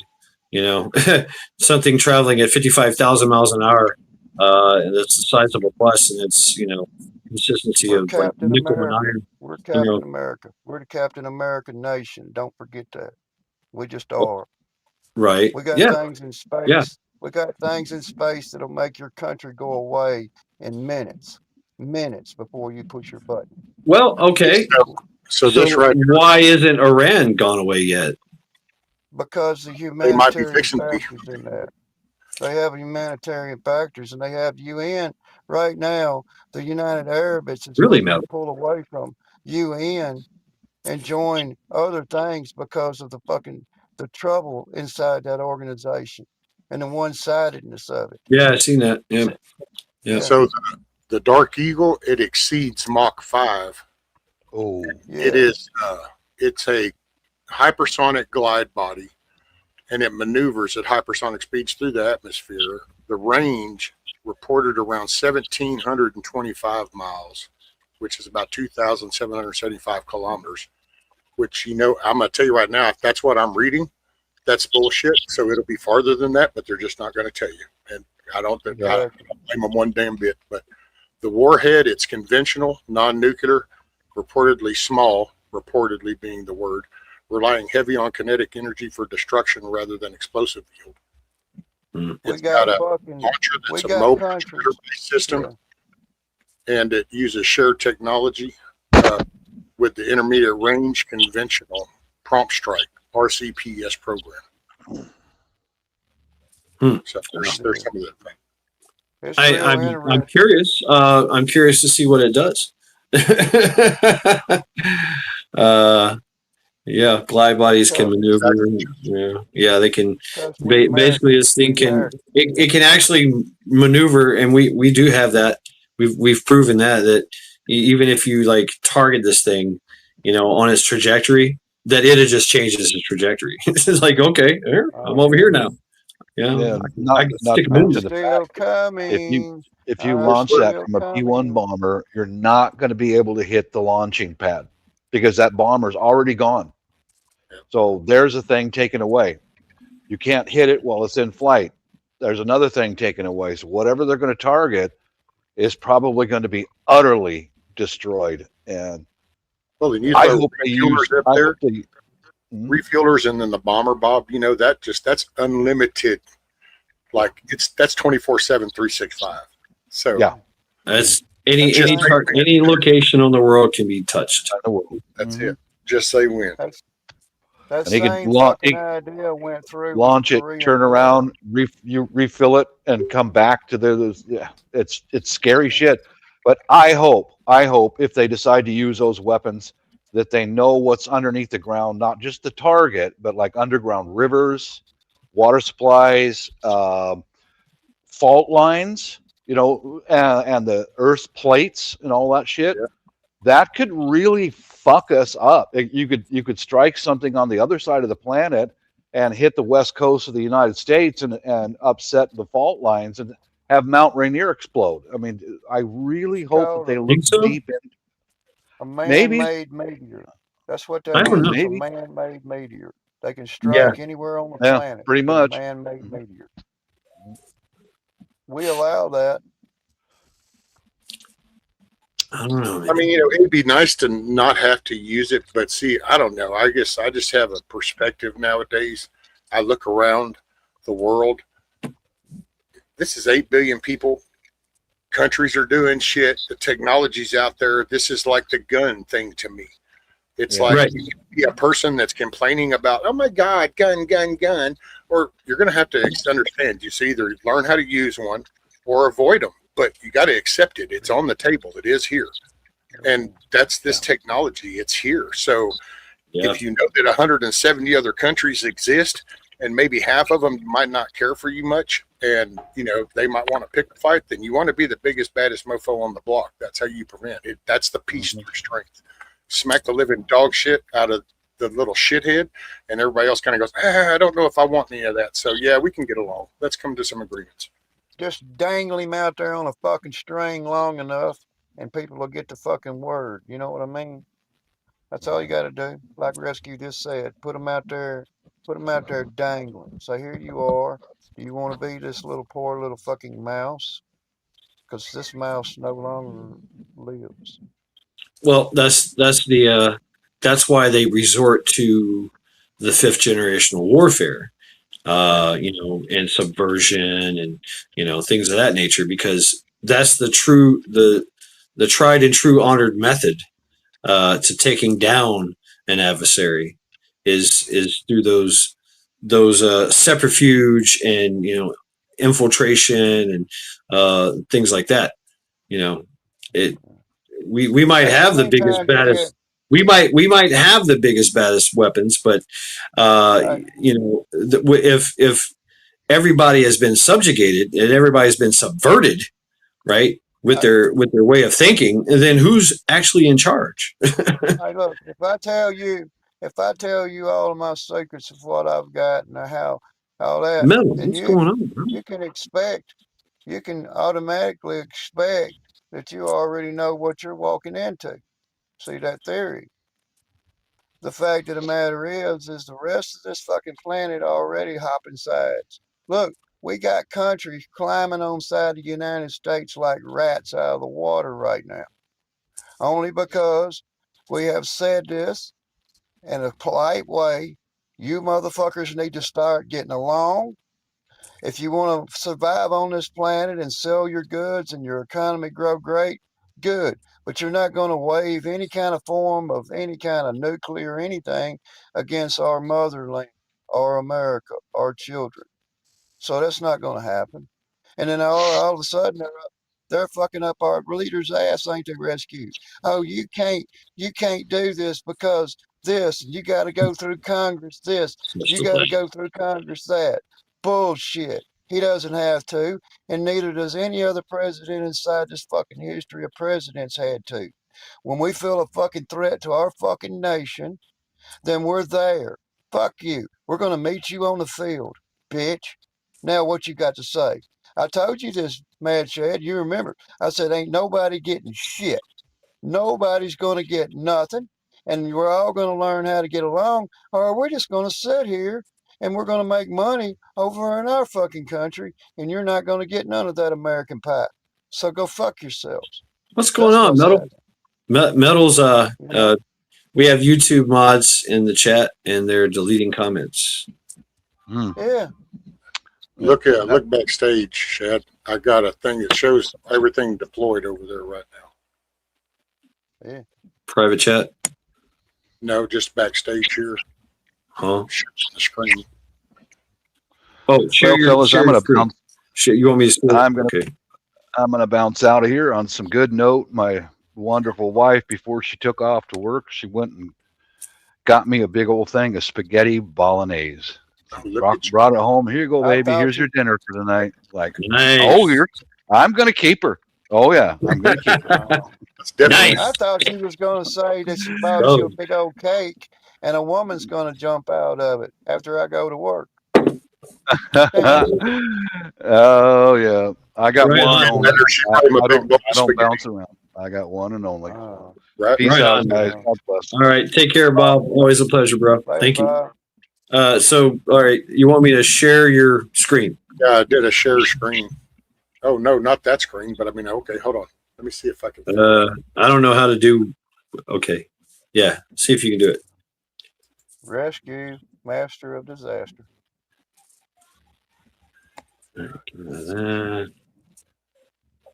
Backstage. How do I go backstage? I don't know. I'm trying to figure out how to. Oh, I go like this. Oh, I see it. I see it. Hold on. I got it. Boom. There it is. Okay. Yep. Look, Yeah. Az is smart. All right. What are we looking at here?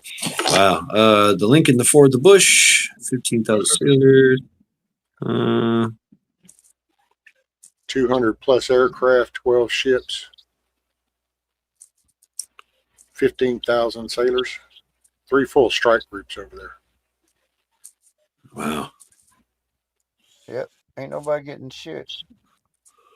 See, and it's not just oil. Like everybody talks about the straight and oil, but it's also all the goods that China would be shipping in and out over into there to them.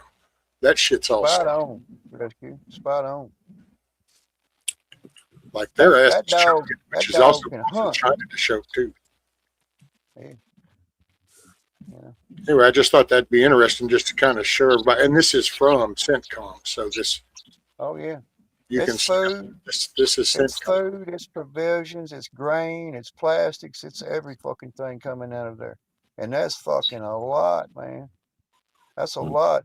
That's 31% of the nation's the national exchange worldwide, not just oil, of merchandise goods or something that was made there. You know, that old bullshit you go in the store and pick up and it says made in, where does it say it's made from? You know, but the fact of the matter is all of that, wrenches, car parts, all kinds of stuff comes through those ports out of Iran over there. Hey, know. hold on a second. Thank you, Just B, just 10B. Thank you. Yeah. And They make shit. hold on a second here. Right on, bro. Oh, I'm starting to see some messages deleted. What? Yeah. Yeah. No. Watch this. Boom. Okay.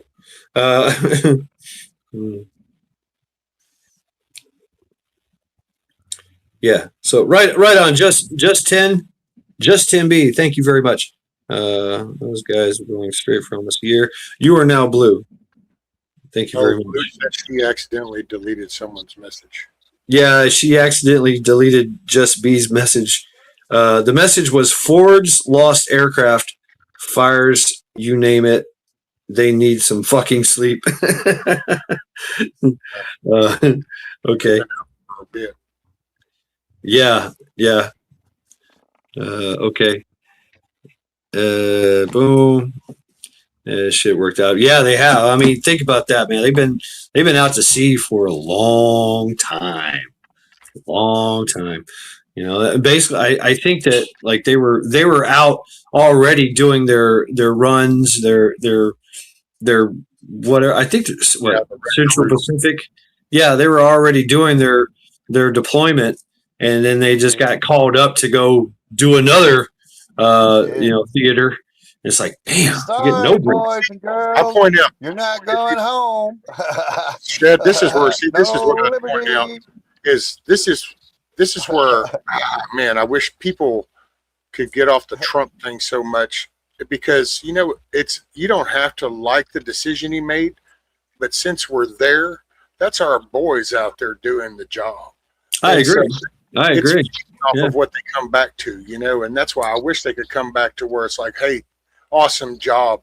Instead, they come back to where you got media going how Iran's kicking our ass and shit. Hey, Well, I mean, I wouldn't say they're kicking our ass, but What is it? CNN.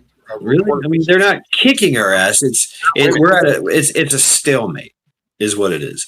If all Iran has to do is threaten, or lie. They can lie and say, "Don't go through the Strait of Hormuz. We just put mines there in the middle of the night."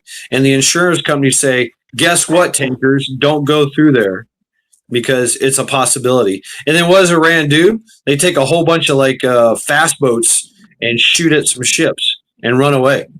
During a ceasefire. You know what I'm saying? And then, like, just out of nowhere, 100-something ships, boats, not even ships, boats, right? They got a Dushka and they got one rocket on it, and they just and what they did a VBSS, they took over one ship. These ships are not armed. These people are sitting on there. They've been sitting on there for how long? And they're like they're getting Uber Eats by boats from the shore because they're running out of food, running out of water, and the Iranians just out of nowhere just go ahead and terrorize them real good. Give them a little like, "Oh, here we go, fuck you," like do what we say. like I don't know. It doesn't take much. It doesn't take much. I don't know if they can do that anymore, though, Shed. I mean, that was the playbook. Because look at what we did to the drug boats just right here off the coast. So if he's sending the message over there, and they were to keep pulling that kind of stuff, you start flying right over there, and we start just doing the same thing we've been doing. Sure. I mean, we could have taken them out, but it was during a ceasefire, right?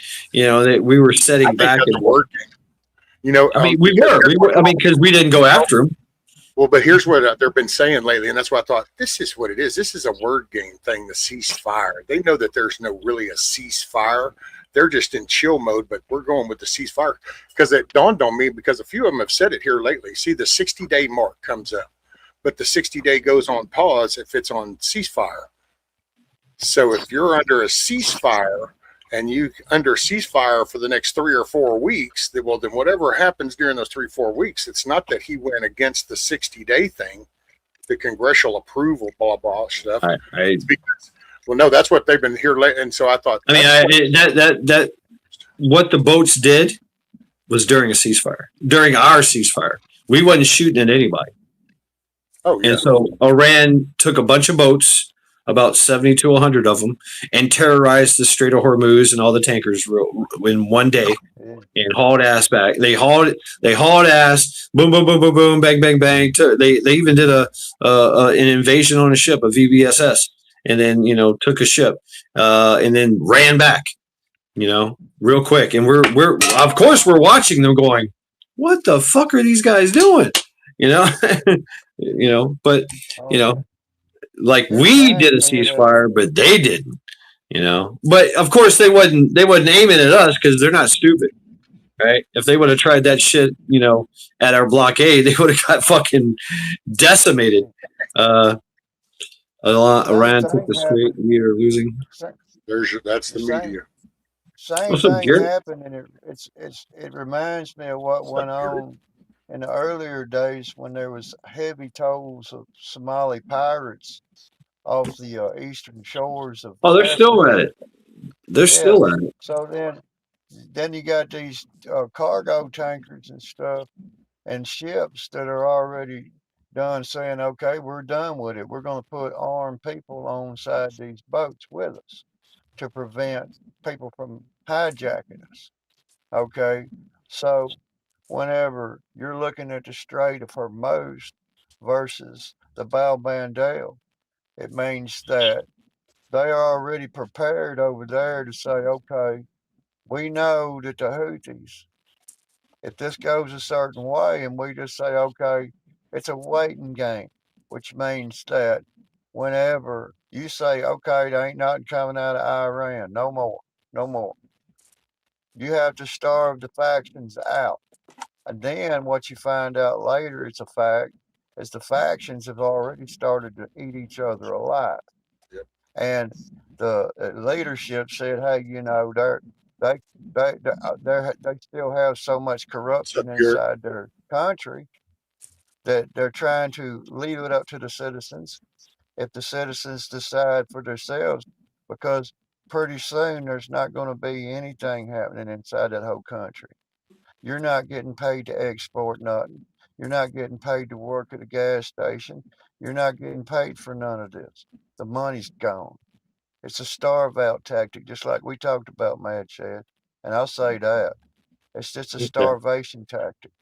Well, then what if it works? So what if it works? Because personally, at my age, what I see, and now looking at the whole political wheel of war machine going, and they've known that they're a terror state, and all of them Yeah. have talked about it. They've all went up there and chanted, "We've got to do something about Iran," but they've intentionally not done anything because they sponsor all the terrorism else around it. Lets our war machine fund itself. Well, this A dude lot of comes in, it's people. like, you know what? I'm not going to sit here and do that. We're not putting boots on. We're not sacrificing people. We're not sending damn money. We're fixing to eliminate this. And he even commented today that we're getting the uranium out of the Yeah. ground one way or another. We're getting it. And that's Plant- what I say, you know. He said that sitting at the desk today during the interview. That's what I was saying, you know. And I was saying that a few months ago. I said, well, it's predictable, man. It's the food and the water. You got to understand, it's got 60 plus million people living in Iran. 60 million people. That's a lot of fucking people. If you I want to just put think for numbers 50 to years, it, these people have that's, chanted death to America, and they were just now even admitted themselves they had enough stuff to make 11 warheads. They yeah, said that right before this started, but nobody ever they don't mentioned have it. enough food, I'm though. going to tell you They now, the don't way have enough people food. are watching that, anybody over Iraq, Iran, the whole Afghanistan thing, and look at, they don't care about life. So all of a sudden, They you don't give have them enough food. capabilities and access to that, man, that just, so I'm cool with it. If we're fixing to eliminate that shit, at least so my grandson can grow up and give them that pause for the cause, I'm cool.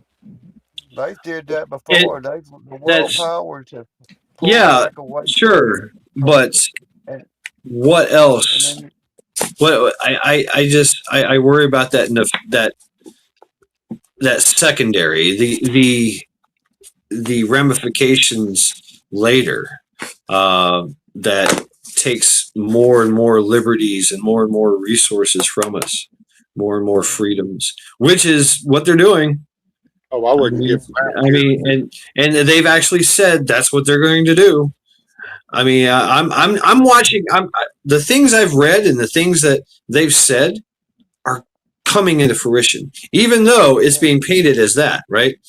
So you know, what do we got here? they Yeah. just want to. They want to treat it like a. They want to treat it, Shad.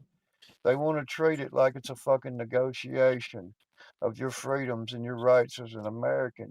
You got to give up your freedoms to feel safe from another country. It's kind of Right. weird. I get Free, it. you know, freedom versus security, right? I And would say, according to that comment right there, Shed, just real quick, because one thing he said today when he was going towards Air Force One in that little line of reporters thing, somebody asked, and dude, he's been actually off on the Kurds. I'm not going to swear to the F bomb, but I want to say he even dropped the F bomb before he said Kurds, but they didn't give them the weapons. And I took that to mean, see, I think we were taking this out. And then it's kind of like all the people that are rising up, because people don't hear all that over here. You don't get that media, but those people want man, if you give them weapons, Yeah. they'll Yeah. go back to the way they used to be before they got taken over by that radical regime 47 years ago. And I think we were supposed to be doing the weapons to Kurds. Well, he's pissed. So I think there is a secondary plan. I think that's where the end game thing comes in, is like, hey, you guys take your country back. We didn't have say-so over that damn Jewish invasion and the Iranian conflict and all that. We didn't have no say-so in that because that country was under the control of Britain at the time, in which they were sorted out to exist there, and we only shared in that through NATO only. We didn't contribute to that only because the territory belonged to Great Britain at the time. So now we don't have a choice. Just like we don't have a fucking choice, my ass. We got This a is where choice to say, culture hey, comes. look, there was a reason why it happened the way it happened in the beginning, why Britain had to invade the fucking place. Fuck. They were savages. The fuck. I will say, Shad, when you're talking, I get what you're saying, that all this is there, and what this is where I say culture comes into play. Yeah. It's kind of like the gun thing. Since we know that they're there, this tools and tech are there, then let's educate the people that are going to be using the tools instead of just ignoring it, because then the corrupt people do that. And then it gets used against us. So I want to just real quick here in Northeast Ohio, it is currently 40 degrees, and Shit. it gets worse. They're expecting snow. Holy crap. What the fuck? What the fuck? Make a snowman. Make a snowman. I mean, what the fuck? It's May. It's May already. Okay, it's May and it's 40 fucking degrees. It's been 40 degrees for like 3 days in the 40s, and, and they're talking about snow, wintry mix. Yeah, Northeast Ohio. I'm looking over at my phone. I got my phone over here, and of course I'm broadcasting it to simulcast to my big screen TV so I can reach it. I'm checking like my notifications. I'm like, what the fuck? Wintry mix likely to start soon. I'm going to look out the window. I'd say go for a walk. I'd say go for a walk on that trail you've been going on, where you're walking down that big long boardwalk. Yeah. If it snows, look, just right in the middle of that fucking boardwalk, because there's enough snow down there. Make a snowman. I'm not making. That's dirty snow, man. People pee in shit. And put him in a little stick rifle in his hand before you leave. You know what I mean? Steady there. What's up, Mrs. Metal? All right. I gotta run. I'll be right back. Oh, You gotta warm up. yes. Yeah. Oh shit! I gotta grab my plant. Oh yeah, shit's gonna freeze outside. Yeah. You gotta get the veggies in. Oh yeah. And I don't know, man. I mean, I know it's a crazy world, and we got all this AI, we got all this stuff, and the only way it's gonna get any better. You can talk about everything that's wrong, and we can do that, but it's gonna be the culture. It's gonna be like for me, it's teaching my grandson a better way of looking at things and handling things. I mean, yeah, the whole handyman thing, that's natural. It's like my son, he knows. So but it's the talking. It's getting back to, giving a shit about the next guy. Because man, my daughter, my only daughter, she makes a picture with her camera every day of her garden and her flowers and things that she's working with, and I get a picture of that, So that's cool. So you are, what you create. If you want to create gangsters, you want to create scholars, you want to create all of these individuals, and it's up to you. Like you say, Rescue, I believe that. Did anybody tell you that they love you today, Rescue? Mm-hmm. Mrs. When she left for work this morning, and when she came home. before she went to bed. Zombie Force loves you too, brother. You know, Well, thank you, and buddy. the thing about It's like it is, teaching my man, grandson. I want to teach my grandson not to be a victim, not to always look yeah, like something's oppressing him, or because and I get it, man. Do you boo wherever anybody lives in their area and whatever your life is like. That's cool. I know for me, and I am a 2-time convicted felon drug addict that changed my life 180 degrees. So air and opportunity Right are on. always available in this country. So, and if you're in an area that doesn't allow you to have air or an opportunity, then relocate, because there's 50 states in this country. Right? yeah. I know, man. Thought he And was I It's just reading hard swoosh nowadays. in the I'm morning. encouraged. I want to build things and to help people and to make the world a better place. There's a good old saying that used to go, say, whenever you go somewhere, leave it better than what you showed up. We used to say that when Yeah. we were camping when we were kids. It was always taught, when you go camping somewhere, you leave it better than what you found it. Yep. Yeah, Yep. Yeah. I still practice that. Yeah. that's the That's best it. videos I've watched. Is where that guy sitting at the red light and his girlfriend throws trash out on the street, and the motorcycle guy just goes up there and picks the bag up and throws it back in their car with them. You know, Like, so hey, it you don't got litter. this. Yeah. Oh, dude, I just got through seeing one the other day of a restaurant owner down here in the south side of Houston.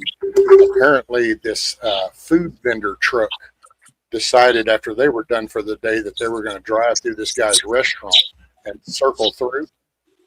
And they dumped their trash on right there at the entrance of his place. Well, he saw it on the camera. He happened to be in his office. So he runs out the door, and as the lady's pulling her truck and trailer out and curving like that, he grabs that box with the bag and shit in it, runs it to the back of that trailer, and throws it in the back of the trailer. And then she tried to get pissed off at him, saying, well, he threw that in there. It's like, you're your shit. I'm like, Hey, you drop this. Yeah. Don't be a snail. Don't leave a trail. Yeah. I'm Yeah. gonna chop your tree down. I'm gonna chop your tree down. I'm gonna make me some toilet paper, and I'm gonna wipe my ass with it. How about that? Well, throw it away. I mean, put it in the right receptacle. Don't throw it in someone's driveway. Unless they Set really, that shit truly on deserve fire. it. Yeah. Set it on fire.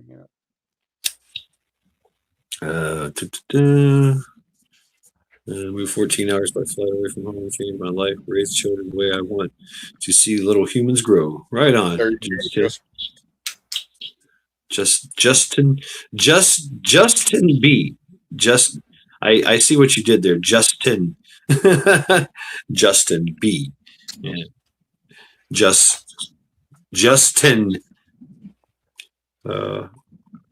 What's up, Fish Sticks? Hey, what is that MOS 16B? I mean, I think Fish Sticks has an is that excellent MOS? handle. Maybe in Well, the Army. I mean, y'all use like 13 Bravo I know 13 Bravo is like infantry. That's all I really know. That's what I was wondering if it was, because I was a 63 Bravo. You were what? A 60 Bravo? 63 Bravo. Now I think it's ranked different, because basically that was a mechanic. That was, you were in transportation in mechanic. I was a mechanic. So, I mean, anything from a freaking Jeep to whatever. And, but now from somebody told me here lately, well, a few years ago, that apparently they've got it even broken down into like sections now. So you almost have like light vehicle mechanic, and then medium vehicle, and then heavy vehicle. And I was like, oh, well, shit, what the hell happened to good old 63 Bravo? Sounded easy enough for me. I did that fucking retrieval, that logistics retrieval, delivery and retrieval, and we would deliver up shit, and go through all that. Man, that is some fucking sporting work right there, dragging. Oh, those 11 fucking Bravo. tanks. 11 Bravo is infantry. Oh, God. Okay. Everything's heavy, and it takes 3 people to move it, 10B is not a designation in the Army. Oh, 10 Bravo is not. 11 Bravo is infantry. I was wrong. I said 13 Bravo. I don't know. Marine Corps is like 03. 03 is all the infantry stuff. 311 is infantry. Then you got 0331, machine gunner. All I forget, but yeah, there's a whole bunch of them. Yeah. Hey, can we role play, Bad Cat? Can we role No. play? No, you're not allowed. No, meaning Not if you- allowed. You wanna No. be- that might- if you had to pick your role and you had to say, okay, I got to work for this fucking government to support my country, what role would you find yourself best in position of? What would be your comfort zone in that? Oh, just went You neighbors. know, 2 letters. it's free to pick and choose. You can be anything or anybody you want to be inside of that. What would be your best contribution to your country at that point? What would, Oh, what would you do? oh, damn.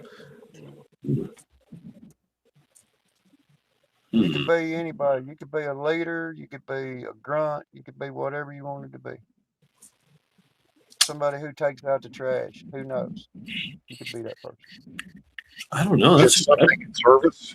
That's That's what. good question. I mean, if I could, be of service to, like I could pick my job. I could pick my job. Whatever you want to do. Tactical handyman. I don't know. Damn, that's a really good one. You got me on the spot. I don't know. I am about to reach 2/3 of stoned. So let's pick it up a little bit. Make it, Two-thirds of you can stone. be king. Well, you can I'm be, just you can be king of the military or whatever. I'm whatever like you want to do. half and half, like tired as fuck, and running on coffee here. That's about it. That's all I got, really. I had contemplated going to bed. You know what? I would. Who's in charge of the Federal Reserve? Well, it was that President, Jerome Powell dude, but Yeah, that's where I would be. Yeah. Why? What would make you choose that position? Yeah. You're the man for the job. Listen, you're the man for the job. You're getting interviewed by the fucking leader of the universe, and they're saying, okay. Yeah, I want to be the Federal Reserve CEO. Yep. Yeah. And That's what's me. your basis for that application? You said I could be whatever I wanted to be, so that's what I I get to choose my own job, right? And determine that. you said you could. you said I could. So this is zombie. Fine. Yeah, this is zombies world. Zombie in zombie universe. I will be the chairman of the Federal Reserve. Yes. Here. You said it's role playing. He can create the I'm role playing. I'm role playing. So yeah, and go ahead. More questions. I get it. The money's important. The money's the most important thing sometimes. And why would I want to be the chairman of the Federal Reserve, you ask? Yeah. Because that's where the money's at. Okay.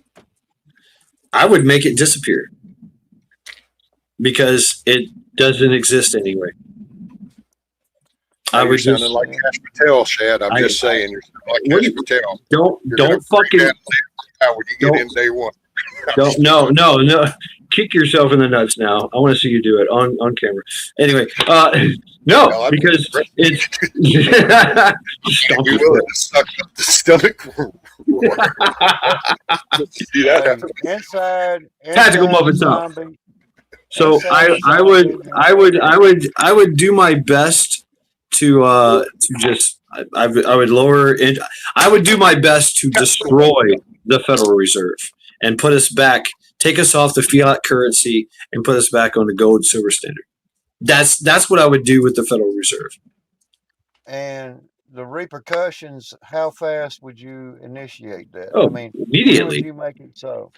Immediately. immediately. Like, guess what? We are the I would try to figure out like another job for the Federal Reserve. You know, I don't know, maybe get into oil or something or overseas shit. But as far as like domestic, it would all be just gold and silver. Yeah, I get it. And You know what I mean? I would work on acquisition of all the gold and silver in the world.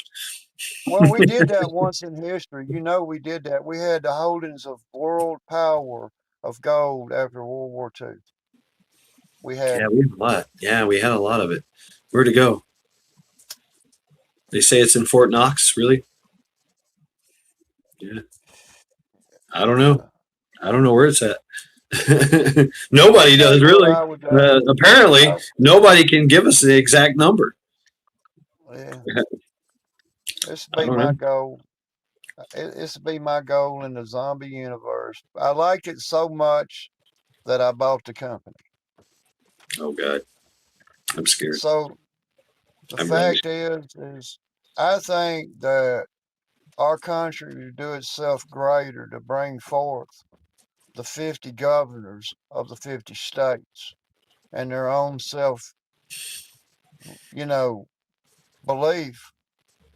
But the power of government shouldn't be so great as to a single source of a single power, which that's why we was talking about it earlier about whenever the president's rights Nico Wolf. What's up? became extinguished as to his office in Get that times of holding, puppy. which means it takes Congress 2/3 of the House of Congress to initiate the motion to remove that.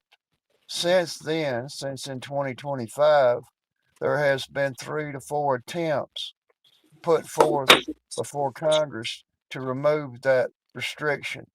Whether it goes through or not, chances is not likely. But the fact of the matter is it can be done, and he can be president for life, for his natural life or his. But whenever he deteriorates, then under the advisors of the world of the United States, because we say, hey, it's not so good. He's pissing all over himself. You see the diaper ads, rescue, where they got these pop-ups of Trump with a diaper hanging out the back of his pants and his coat's up. You know, they got him wearing a diaper. So that's that fucking Biden attack. You know what they want to attack Biden because he falls down a lot. You know, Programming it's orange man bad. yeah. It's a It's to get fucking people into that mindset, the old thing. Like I've noticed that's the latest thing is he's old. And what is it? The yeah. latest spit, he's old and that she's young. She doesn't even want to be with him. I love that spit. Oh And yeah. it's like, I don't know, man. It's like, that, what is that Bayhart chick, the goofiest chick on that show?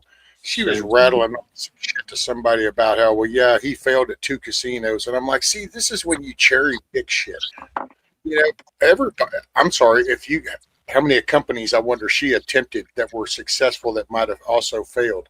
I bet not any at all.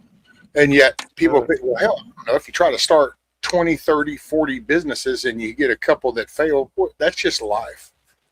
I don't care what anybody says about it. Here's what I say about it. That woman right there is fucking beautiful. It doesn't matter if he's some fucking. They say, oh, he's Mr. fucking old orange skin. I'm talking about his wife, Donald Trump. Oh, I thought you were talking about that Bayhart chick. I was fixing to say, dude, you're beyond. Yeah, I was like, what the fuck? Anyways, I think she's a man. I think she's an alien or something. Right? Look, he's already got a big old notch on his bedpost. Why? Because she's his fucking wife. It don't matter what she does. Melania. Okay, yeah. We're talking Melania. Yeah, Melania's smoking hot. Don't make a fuck what anybody's got to say at that point. The man's a billionaire. She comes from wealth. What the fuck? You ain't gonna do nothing about that. Okay. Badass, them bad relationships and divorces and everything else, and he's still got that woman there. with a child. You see, that's fucking cowboying it up right there, motherfuckers. If you don't like it, don't like it. If he's as old as he is and he's got a young fucking broad like that, it says he's his fucking wife, then so But she's fucking not that suck it young, by up. the way. She's Yeah, actually kind of old. She's yeah. yeah, but damn, she's smoking hot though. I give her Oh that. yeah. Yep. Give someone a fucking access to $1 billion, and I guarantee you, Oh, she gonna look way different than she did the day before. what was his other wife? Ivanka? Is that what was her name? Ivanka Trump? I think so. Yeah, Yeah, she was Ivanka. fine too. She was fine, and all of his daughters are beautiful. You know. A fembot. Yeah, yeah. Ivana, Melania does kind of look like a fembot kind of thing. Yeah. Oh, there was Ivana. Is no, I don't know. I don't know. Whatever. Hey, if I was a fucking alien, I'd still be trying to fucking hump her fucking butt. Melania is 56 years old. Hey, Yeah. maybe I got a chance. 52. What's up, Tree? I get thrown out Trump, of the fucking White House by the CIA for fucking hitting on her. I guarantee you, I couldn't even be in the room with her. You know, I'd open my big mouth. oh, good. Oh, that's funny. Y'all say she's 56, and I have 56% on my battery. Yeah. Wow. Interesting. Oh man. There's something to that. Hey, There's something. look, man, Numbers, man. it's Numbers. so fucking early. 11. That's Man, 2. it's so fucking early, man. It ain't It's even 12 o'clock. It's 11 o'clock here. It's 12 It's o'clock. 11 o'clock here. 8 till It's 12 here. Central. It's American time is Central Standard Time. Ask Rescue, right, Oh my Rescue? God. Central Standard Time is American time. See, no, it's a flat Earth, man. So it Y'all don't matter. just fucking in a different zone or something, man. Y'all need to. Why is it? How does that happen? I know What's I that heard big? Backwoods tell him the other day that he needed to go on and move down here to the non-communist part of the country instead of living up there in Ohio. Depending on alien, you might want to hump, or do they taste like bacon? I mean, yeah. I mean, You're surrounded, man. You're surrounded. Yeah.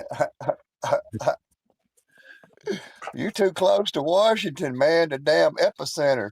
You know, you got to get on out away from the outer, you got to get the outer bands of it. You know what I mean? It's liable to explode.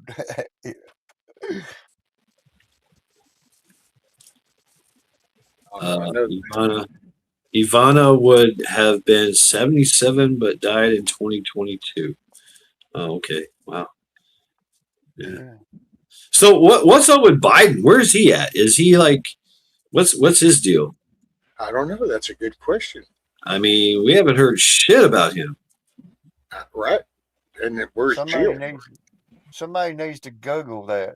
Where's Now, Joe old Hunter Biden was at? on. Who is that? That Sean Ryan show. Old Hunter Biden was on that one. He's apparently living in another country. It's public information. He gets a damn detailed protection for the rest of his life. It's public information. Somebody can find out. Well, where's his protection? No, you're the one with all the rank around here, flexing and shit. I'm not. Yeah, sir. Excuse me, sir. Right? Well, I'm just saying. I'm saying. I'm just saying. You got a busy day. You got a busy day or a non-busy day. The question's interesting. I mean, call your secretaries and get them on it, man. What's up, Pilgrim? Pilgrim 420. I ain't playing for that team. Yes, that's it, man. That he was spotted at a cafe, small local business last That's what I was looking for. Yeah, right there. Was it? Where are they from? Delaware or some shit? Scranton. Scranton. I don't know. Hey, I'm gonna put this shot across your barrel there, Rescue, if I may. The fact of the matter is, man, is why would I submit myself to work for the people when I become the person later? I earn my right as a citizen under this flag, not to be subservient to the people that I serve. but as to become one of them and standing. And I took an oath to my country, to my God and my country. TV recapture. So to be an American is to be a soldier by the fact. Whenever it's factual that somebody of certain realm of retirement should appear and they render a question interesting, it's not to insult by status, it's to insult by saying, hey, if it's interesting. If people should be interested in knowing where Joe Biden's at, then it's public information. Just for Yeah. So anybody. my Don't put question me in the still same. stands. Where is he? I What's he doing? refuse to take the same status. Is he dying? I mean, is he like laid up in the bed, like shitting himself? Like, because I'm pretty sure that's what's Yeah. going on, You right? never know. You know, it's a good question. It really is. You know, where's he at? And I wanted to know what happened to Epstein's body. I want to know where the body's at. Why Right? did it get cremated? What happened? Where's an autopsy performed? Did they preserve skin tissue? What bullshit? You know what I mean? Show me a body. You Yeah. can't have murder. You can't have a murder on your hand without a body. You know? Yep. So where's the body? Yeah. And they're accusing him. There's certain far left parts of this thing that's saying, hey, Trump killed him. Trump was in charge of him dying. You know, So Trump's Garrett Donald says that Trump he killed was. Garrett killed says that him he off. was spotted a couple weeks back taking the Amtrak, no wheelchair, nothing, security around him, etc. Okay, he's walking around. Yeah, he's apparently made 4 appearances. In February, he spoke at the South Carolina Democratic Party event. God. In March, that's where he was spotted at the coffee shop. In April, he attended a portrait unveiling ceremony at Syracuse University. And then in May, he did a political endorsement for a candidate in Georgia. Well, damn. He's still walking upright then. You know? Just don't want to show him out to everybody else. Yeah. Because they know. That's all just that's a staged thing there. It's just like, here, go out there and even with that. That probably looks pretty retarded. So that Dog and pony show. Yeah. Hi, everybody. I'm Joe Biden. I'm down with Kabuki Theater, man. I'm saying put it in the Capitol. Kabuki Theater. Yo! And don't make us have to come in there and straighten you out because you're trying to show stuff to our kids you're not supposed to even be letting in here anyway. Dude, I gotta say, it was pretty cool the way Trump did the presidential portrait things on that walkway, and Biden's is the auto pin, and I thought that was. Yeah. I mean, it's kind of cheesy, but hey, man, sometimes you gotta be cheesy. And as crazy as these people have been for the past 10 years. Oh yeah, that was the thing. Alex Jones kind of tripped me out. He went off on Trump about Trump's term whenever he said that he was the civilization, whole statement thing about the civilization. And I thought, wait a minute, isn't this kind of ironic? Alex Jones, of all people's, complaining about a choice of words to use. This is the dude that screamed everything under the sun. And that was just so wild. See, that's just, man, it's a trip when you just kind of look at the overall messaging and you just kind of go, holy shit, dude. I don't know. You asked that what you could do. I guess thinking about that, I'd want to be over the FCC. Yeah. There you go, Rescue. The FCC. Yep. So we You ain't got gonna, you spit shit on the screen no more. If you do, it ain't going to be a national license, national media endorsement. Yeah. No. All right. So if you were a part of if you were in charge of the FCC, and would you come after me if I got on the ham radio without a license? No. I don't. That's just that's that regulation shit, and it's pointless. Hey, that's that Karen. FCC should be monitoring what we consider our national broadcast medias, because right, yeah, and you shouldn't be able to get up there with two of these stupid little masks and broadcast to our nation that this is what's healthy. You shouldn't be allowed to do that. You shouldn't be allowed to get up there and spit all. Fauci.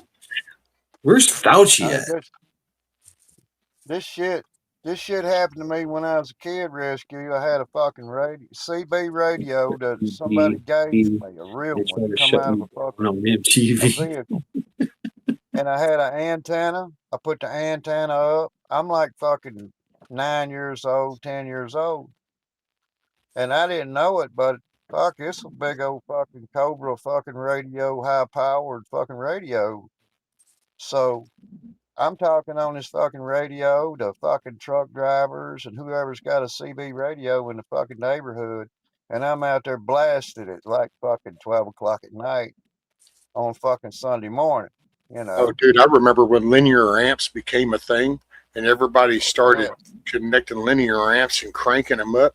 And you would be Oh, going yeah. down the road and you could fry other people's radios in their truck and shit like Oh, that. yeah. Because you'd just be And boosting out. You'd go by houses, and when the little 900 megahertz cell phones come out, you could smoke them little fuckers if you oh, were in yeah. some I, kind of I, residential neighborhood and keyed it with that amp on. Oh, yeah. Dude, that was. I kicked mine with I took a car battery. I took a fucking battery out of an old car, hooked it up to a battery charger, and plugged my CB radio up. And it had the crystals adjusted in it and everything. It was singing. And I was talking to people like 5 miles away unknowingly, as a kid. And I actually had the local parish sheriff's deputy come up the driveway and tell me to please stop talking on that radio. Look, nobody could say anything in their TVs or radios, every fucking thing around them. Every time I would talk, they would hear it, over their TV. Zombie You was know, on every channel. That's how it was fuck around here yeah. when the cordless phones started coming out and became a thing. People would get them around here, and you'd get the loggers talking because that was Oh back in yeah. the day. Most around here, it was logging industry, but it was family logging. So Oh it yeah. was individual families, and everybody's running around talking on that. And oh man, you'd be in mid Yeah. conversation, and all of a sudden, some truck would be going maybe close by to you, keyed up, and you just got Yeah. cut off on your conversation. All of a sudden, Oh here yeah. comes this trucker talking shit over your phone. And Hey, then he gets out of range finally, and your conversation comes back. It's like, what the hell? Damn. I Those had damn. them ask me. I had a fucking CB radio, a good one in my unit down there on the fucking border. I had a damn good CB. I had a realistic CB with amps on it and that fucking old unit.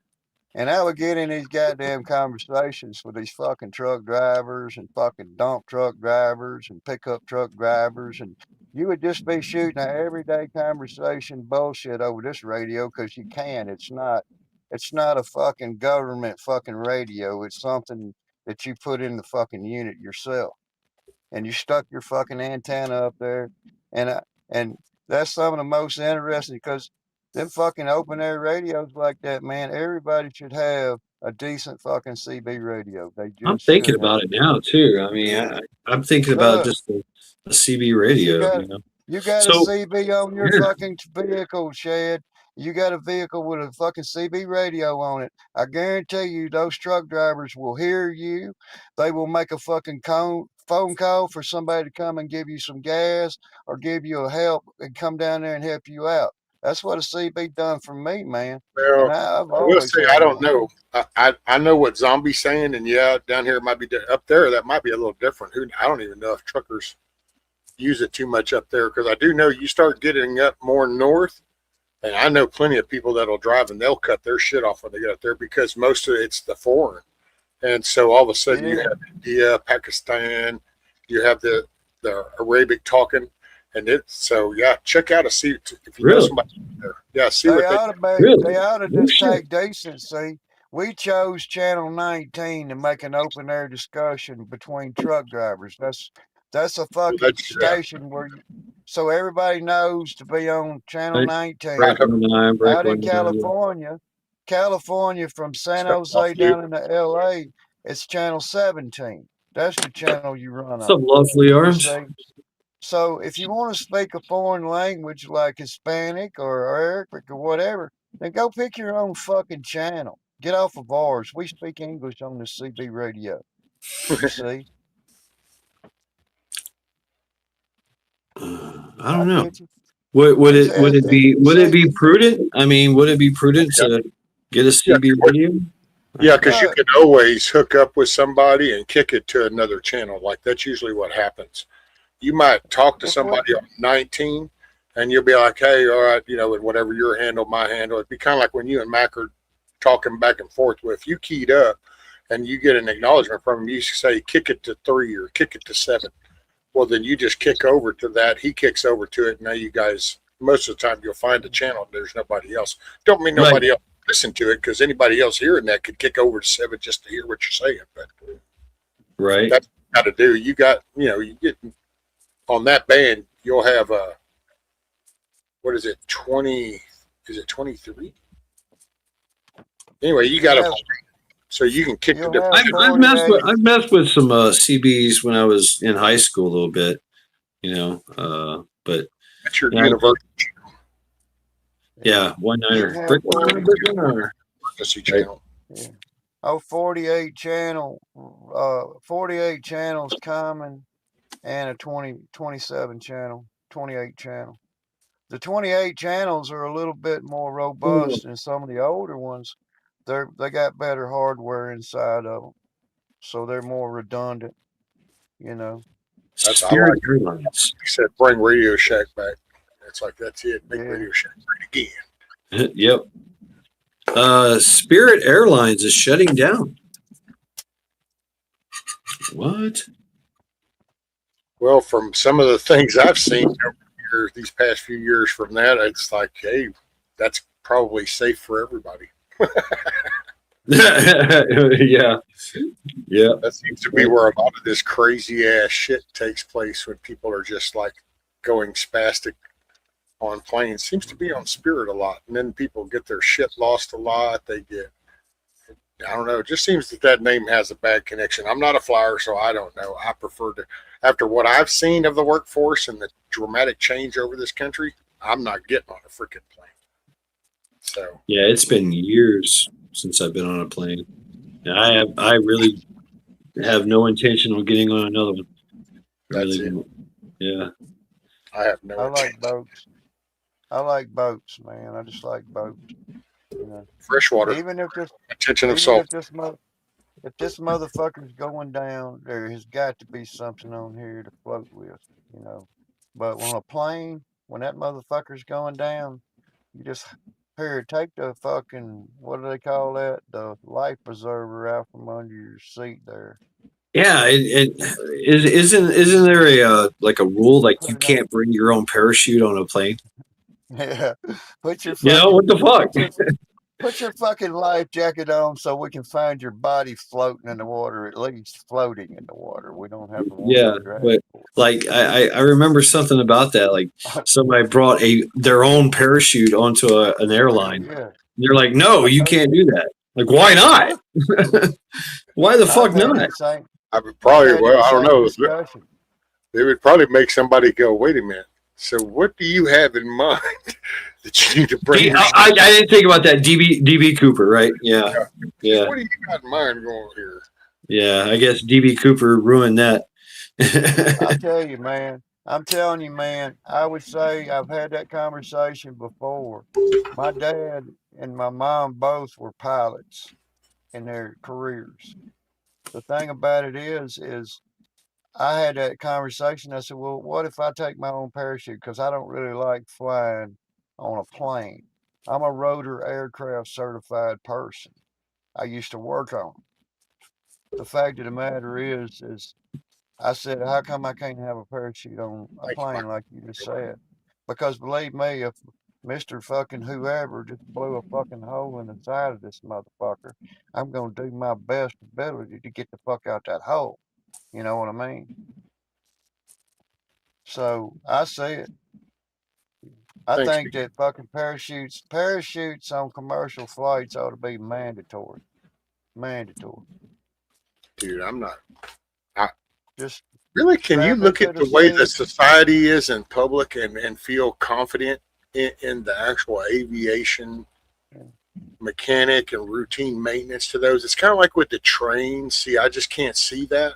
They're really, I mean, I'm looking at the packaging of just stupid things like my crackers or some thing of flour, and you're looking at how somebody doesn't even maintain the conveyor lines on the sealers and shit like that. So, I mean, like the whole labor force got changed in COVID. And so it's kind of like, yeah, man, I don't know. Here's the thing, we have the technology inside our nation, and they gotta understand these people work for us. I don't know, They man. work for us. I see problems. I can see why. I can see why that they don't allow people to bring their own, like, you know, parachutes now, because there's so many freaking idiots, you know, that would just say, you know what, I didn't get my my in-flight meal, so I'm out of here. You know what I'm saying? Hey, what's up, Lawfully Armed? That or leave the Hey. seat behind under the seat. We got the You passed- technology to say we can take. You a jumped out of pilot a commercial of airplane. Sorry. Go ahead. You jumped out of a commercial airplane parachute. You pass out. No oxygen. And another idea too is like if a plane, you know, oh my God, we're going through turbulence, and everybody just jumps out of the plane because they're freaking out. Now you've got like 60 to 70 bodies, you know, falling on whatever, wherever they are. You know what I'm saying? Just, you know, you're sitting there watching. You're sitting there at home watching your TV, and you know, boom, there's a pair of legs coming through your fucking roof. Like, what happened? Hey, you know, take the label off is all I could say. There you go. Hey, just imagine, take away the parachute though. In that statement, just take away the parachute and then see what happens. Or It just not poke only holes comes in it. through your roof, it splatters off your concrete floor. No, It goes I mean, all it's, over your wall at your big screen TV. It Well, knocks that- your that- mirror over.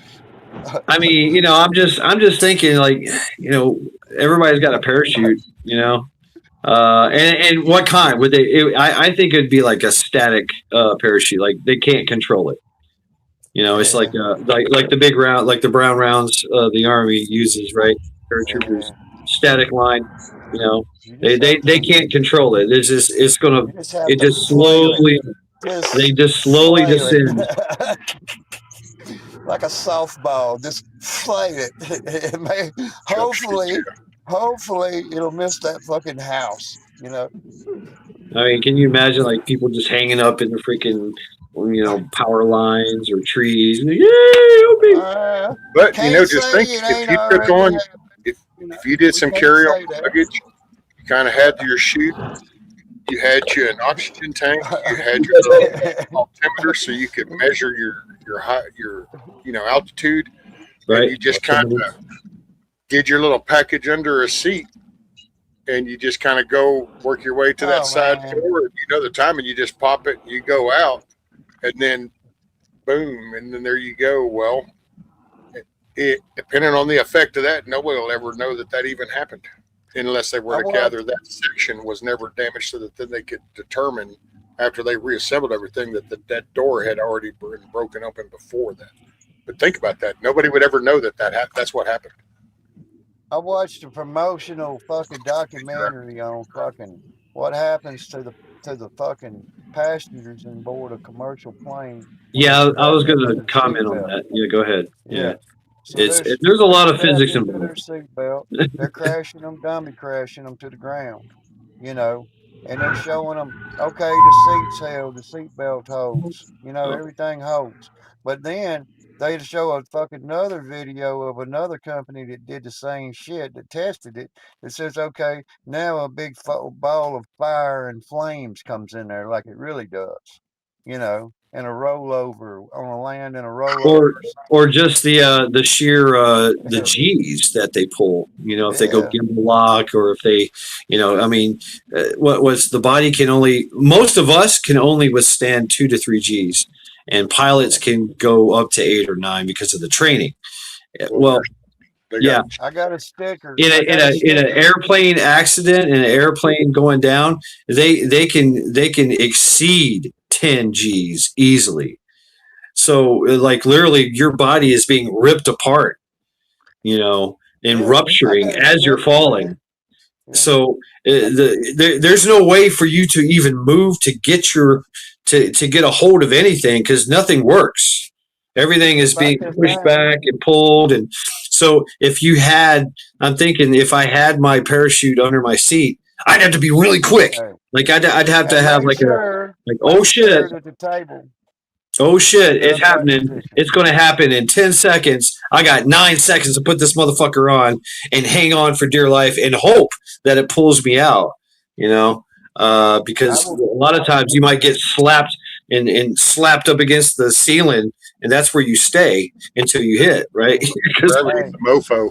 The gravity and G's, you're spinning and moving and shit. You're going wherever it's pulling you. Yeah. You have no control. They got the carnival rides. You do that. Next time I put a video up, I will put it in there. I got a sticker, and I wished I could get your hands on it. It's a sticker that says Splat, and it's a picture of a fucking splat, and it just says Splat. That's all it says. You know what I mean? But no, they got them carnival rides where you get in the seats, and then as it's going, it's the Gravitron. Yeah. The Gravitron. Yeah. Put you on that thing. Well, that's what's happening. But no, it's just like, because you think about that flight that disappeared and it was like, wait, it was there and then gone. Well, if you kind of now with the capabilities that we have to do things, just, and people have there are people out there that have no value of human life. So, I mean, and now with technology and our capabilities that we have in the private sector across the world, anything's on the table to me. So the James Bond shit is actually a reality. So I mean, you could literally get some kind of G suit underneath your clothes, just like the little spy type thing. You got your little suit on, you carry your on-key thing, your little birthday present under the set, and you know that's going to create a big enough detonation that would cover the whole plane for the kinetic energy of it. Okay, cool. Then you go to that door and you just kind of and people are like, and about 90 seconds later it goes off and you're kind of going wherever.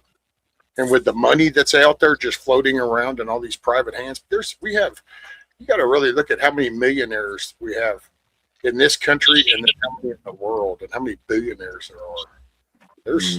There's people that have shitloads of money, man. And you just kind of go, And this is the crazy world we're in right now. Right. Everything is upside down. So I don't know. And I guess it's just thinking the worst. Hey, prepare for the worst and pray for the best. Yeah. Lawfully Armed. Are you with us, Lawfully Armed? Oh yeah, he was traveling, wasn't he? I'm here. All right, man. Speak words. I'll be right back. Okay. How you doing, Lawfully Armed? Yeah, speak words. How you doing, man? Good to see you, or not see you. Good to hear you. How is life? Lend me your ear. Yes, friends, Romans, countrymen, lend me your ears. Life is good. Yeah. Just pointed it towards the hacienda. And you're driving. I hear the blinker going off. Yeah. Gotta use those turn signals when you get tickets. All right. Press 1 if he's taking a left. Press 2 if he's taking a right. In chat.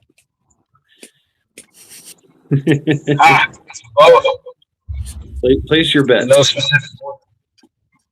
Hey, I just gotta imagine Macabus is in the back of Lawfully Armed seat, and he's back there fucking asleep with his head fucking just kind of bouncing around. Paul says too. What's up, Paul? Blue butterflies with 2. I forget. When I say left and right, okay. 2 is right. Wow, what a wonderful conversation we've had tonight, Mad Chad. Yeah, absolutely. Pilgrim says 3. I don't know. Does that mean straight or backwards? Maybe up. Are you going up, Lawfully Armed? Hey, I am climbing the elevation. Right on. Oh, yeah. The gun market is soft.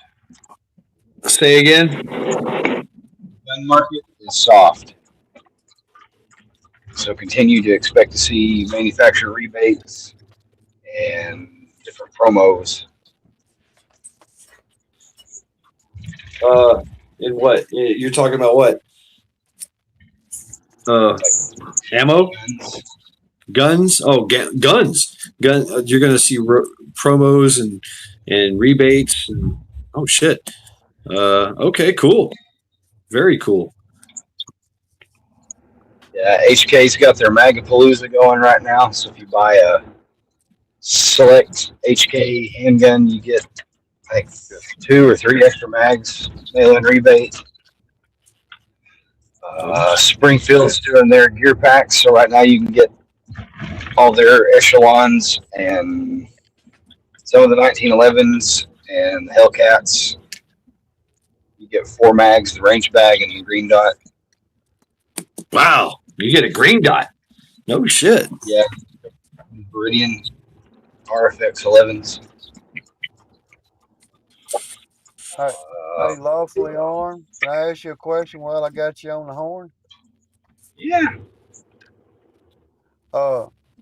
Have you ever seen a chart put together based on, let's say, ammo and the quality of ammo? What's the better quality of ammo and what's the lower quality of ammo?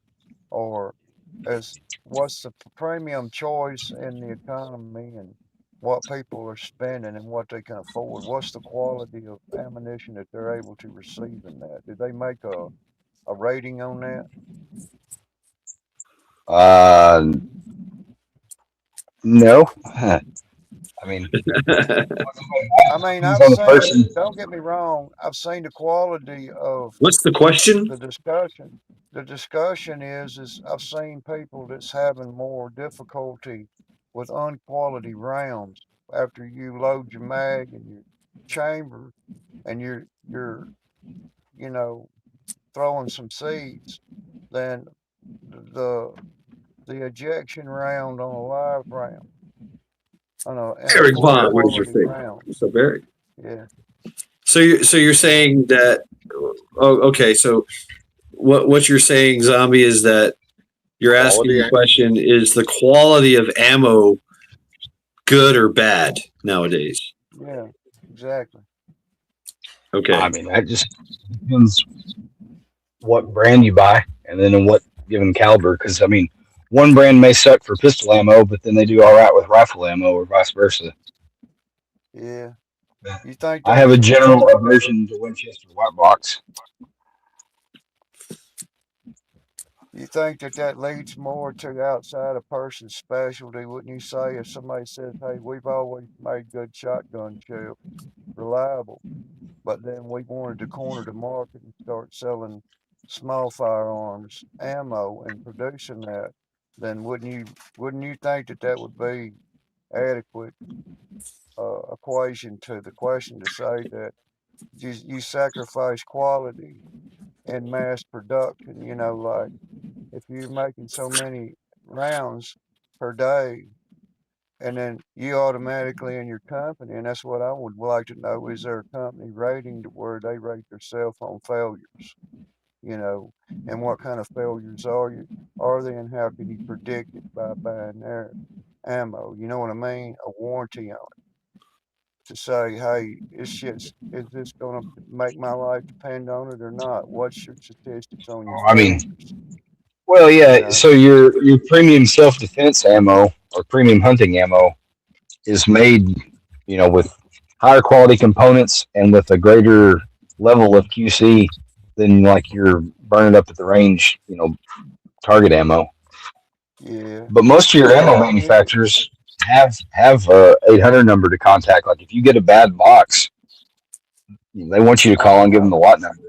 They'll give you a coupon or send you your money back. They find some way to make you whole. And I've recently had discussion with people, and I told them what I know is whenever you're taking yourself out to a gun range and you're firing off rounds, and you're saying, "Hey, I'm gonna pick the less quality round, less costly round to go out here and just shoot at a target," which means that the difficulty with dialing in your rifle, you know what I mean?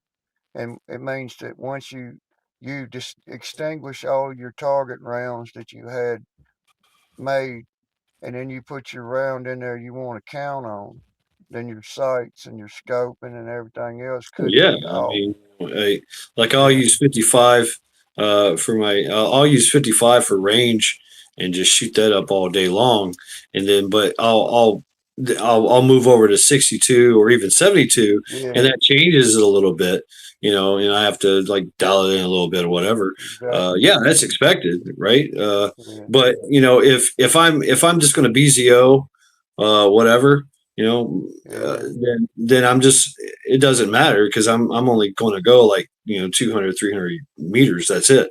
So the fluctuation won't really matter. I'm no fucking sniper, and I'm not going to be you know signing my name in somebody's chest. What I'm saying, I'm only 2 to the torso, 1 to the brain. And the closer I get, the more dialed in it's going to be, well, regardless see of what I use. I mean, I could use 55. I could use range ammo, or I could use premium quality, top man, notch, rolled on the thighs of virgins kind of ammo. But you know what I'm excellent, saying? man, It doesn't excellent. really You know matter. what I mean? It I, matters when you want to punch out. It matters if you want to.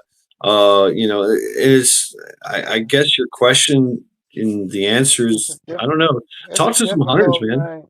It's Well, a I'd I worry mean, difficult about the it's. thing, quality because you that way know. you'd be all the I mean, deposits, your buildup, and if you had oh yeah, trash yeah. out, Oh, I so had a what did I used Frontier. I used Frontier 55. It fouled up my fucking weapon like I had carbon everywhere, and it stunk. Like my gun stunk. It stank like ass. I was like, what the fuck is this ammo? I'm never using this shit again because it was horrible. Everything was Yeah, black. Everything was covered in carbon. I was spending fucking hours just scraping away at that shit. Just because of that crap. But I then mean, I moved over, and it's the same. Frontier was made by Hornady, but it was like their lowered standard ammo, right? Then I moved over. yeah. I'd use the 62 green tips, and wow, what a difference! What I'm saying? My gun shot better. It smelt better. It was less fouling going on, less carbon buildup. And then I moved on to. Yeah, I like Hornady. I do like Hornady. Just because like some of their like you said, their top tier stuff, good stuff, very consistent. But I mean, there's so many factors, man. I mean, is yeah. your gun did you clean it before, or did you over clean it, or is there something going on? Did you something misaligned, right? Or did you sneeze? Yeah.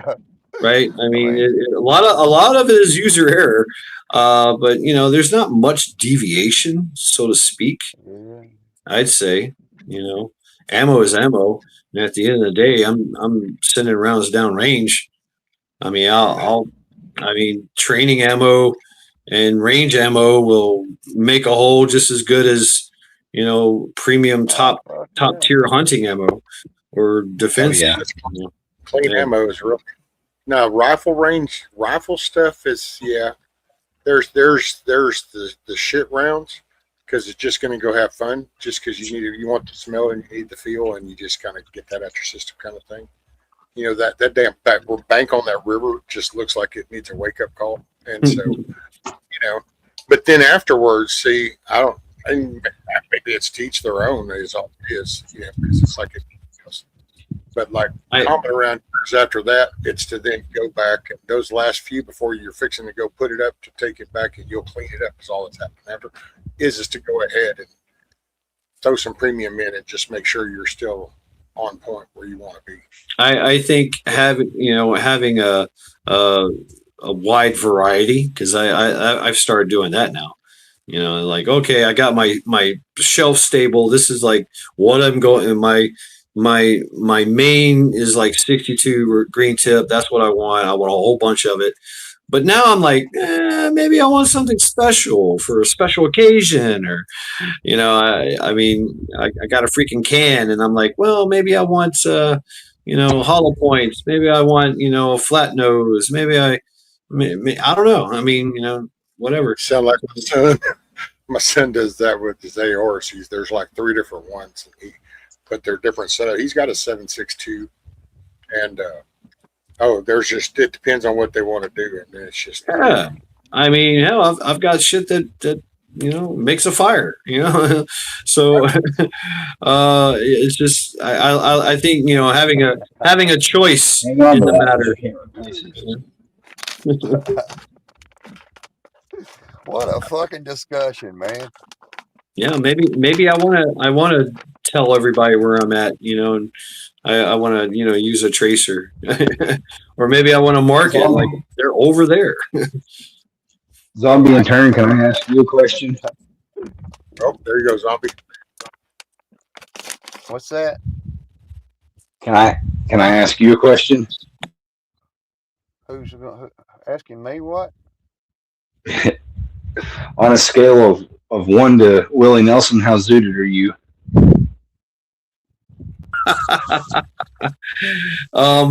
He is. I'd have to say he is. Chong. Oh man, look, I done tore down. I'm at the pinnacle of my intake. Yeah.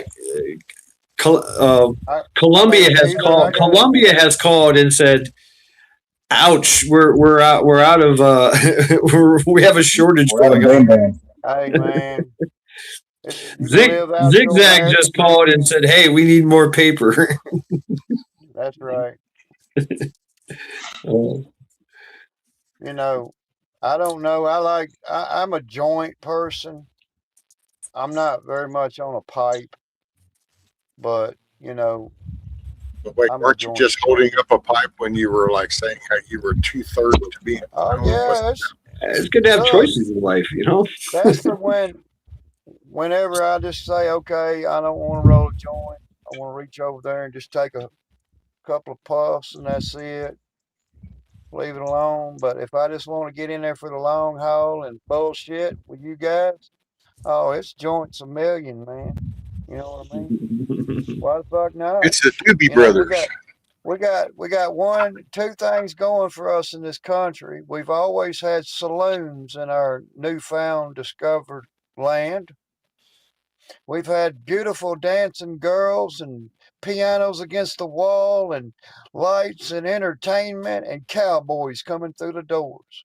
I guess you've never been to the Tonga Club over here, because Well, what sounds like, Texas has been trying to push back on some of that Muslim temple fucking shit going on. I hear about the bells going off 6 times a day, the praying to the whatever 6 times a day in open air, and everybody has to hear it all over the whole town. I've heard those complaints. Yeah, Epic City. Now it's not Epic City. They've renamed it because they're trying to some legal shuffle thing. But Abbott and Paxton ain't going for it. So, what was that with that girl? You see that one where that girl run up there from that town and took that microphone away from that Muslim chick and said what she had to say while they was kicking her out of there. She grabbed the microphone away from her in front of all the people. Yeah. It's like, oh yeah, that's a Texas girl right there. I don't want one. They're wild steers to me. They're ornery. Them Texas women, they're fucking ornery as hell.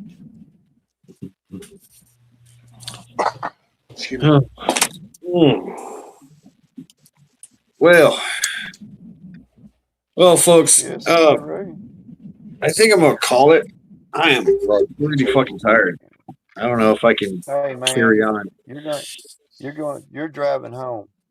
I already know it. You're driving home. I'm driving home, or lawfully armed Yep. is driving.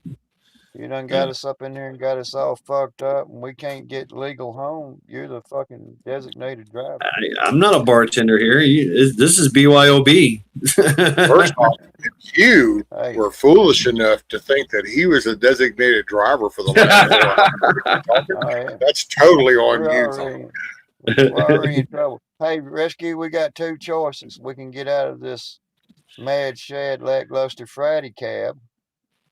We can go park it in his garage, and we can go find another cab to go in, and we can just ride around all You know, y'all been in the front yard for fucking 4 hours, not moving, thinking that you've been going somewhere. Hell yeah.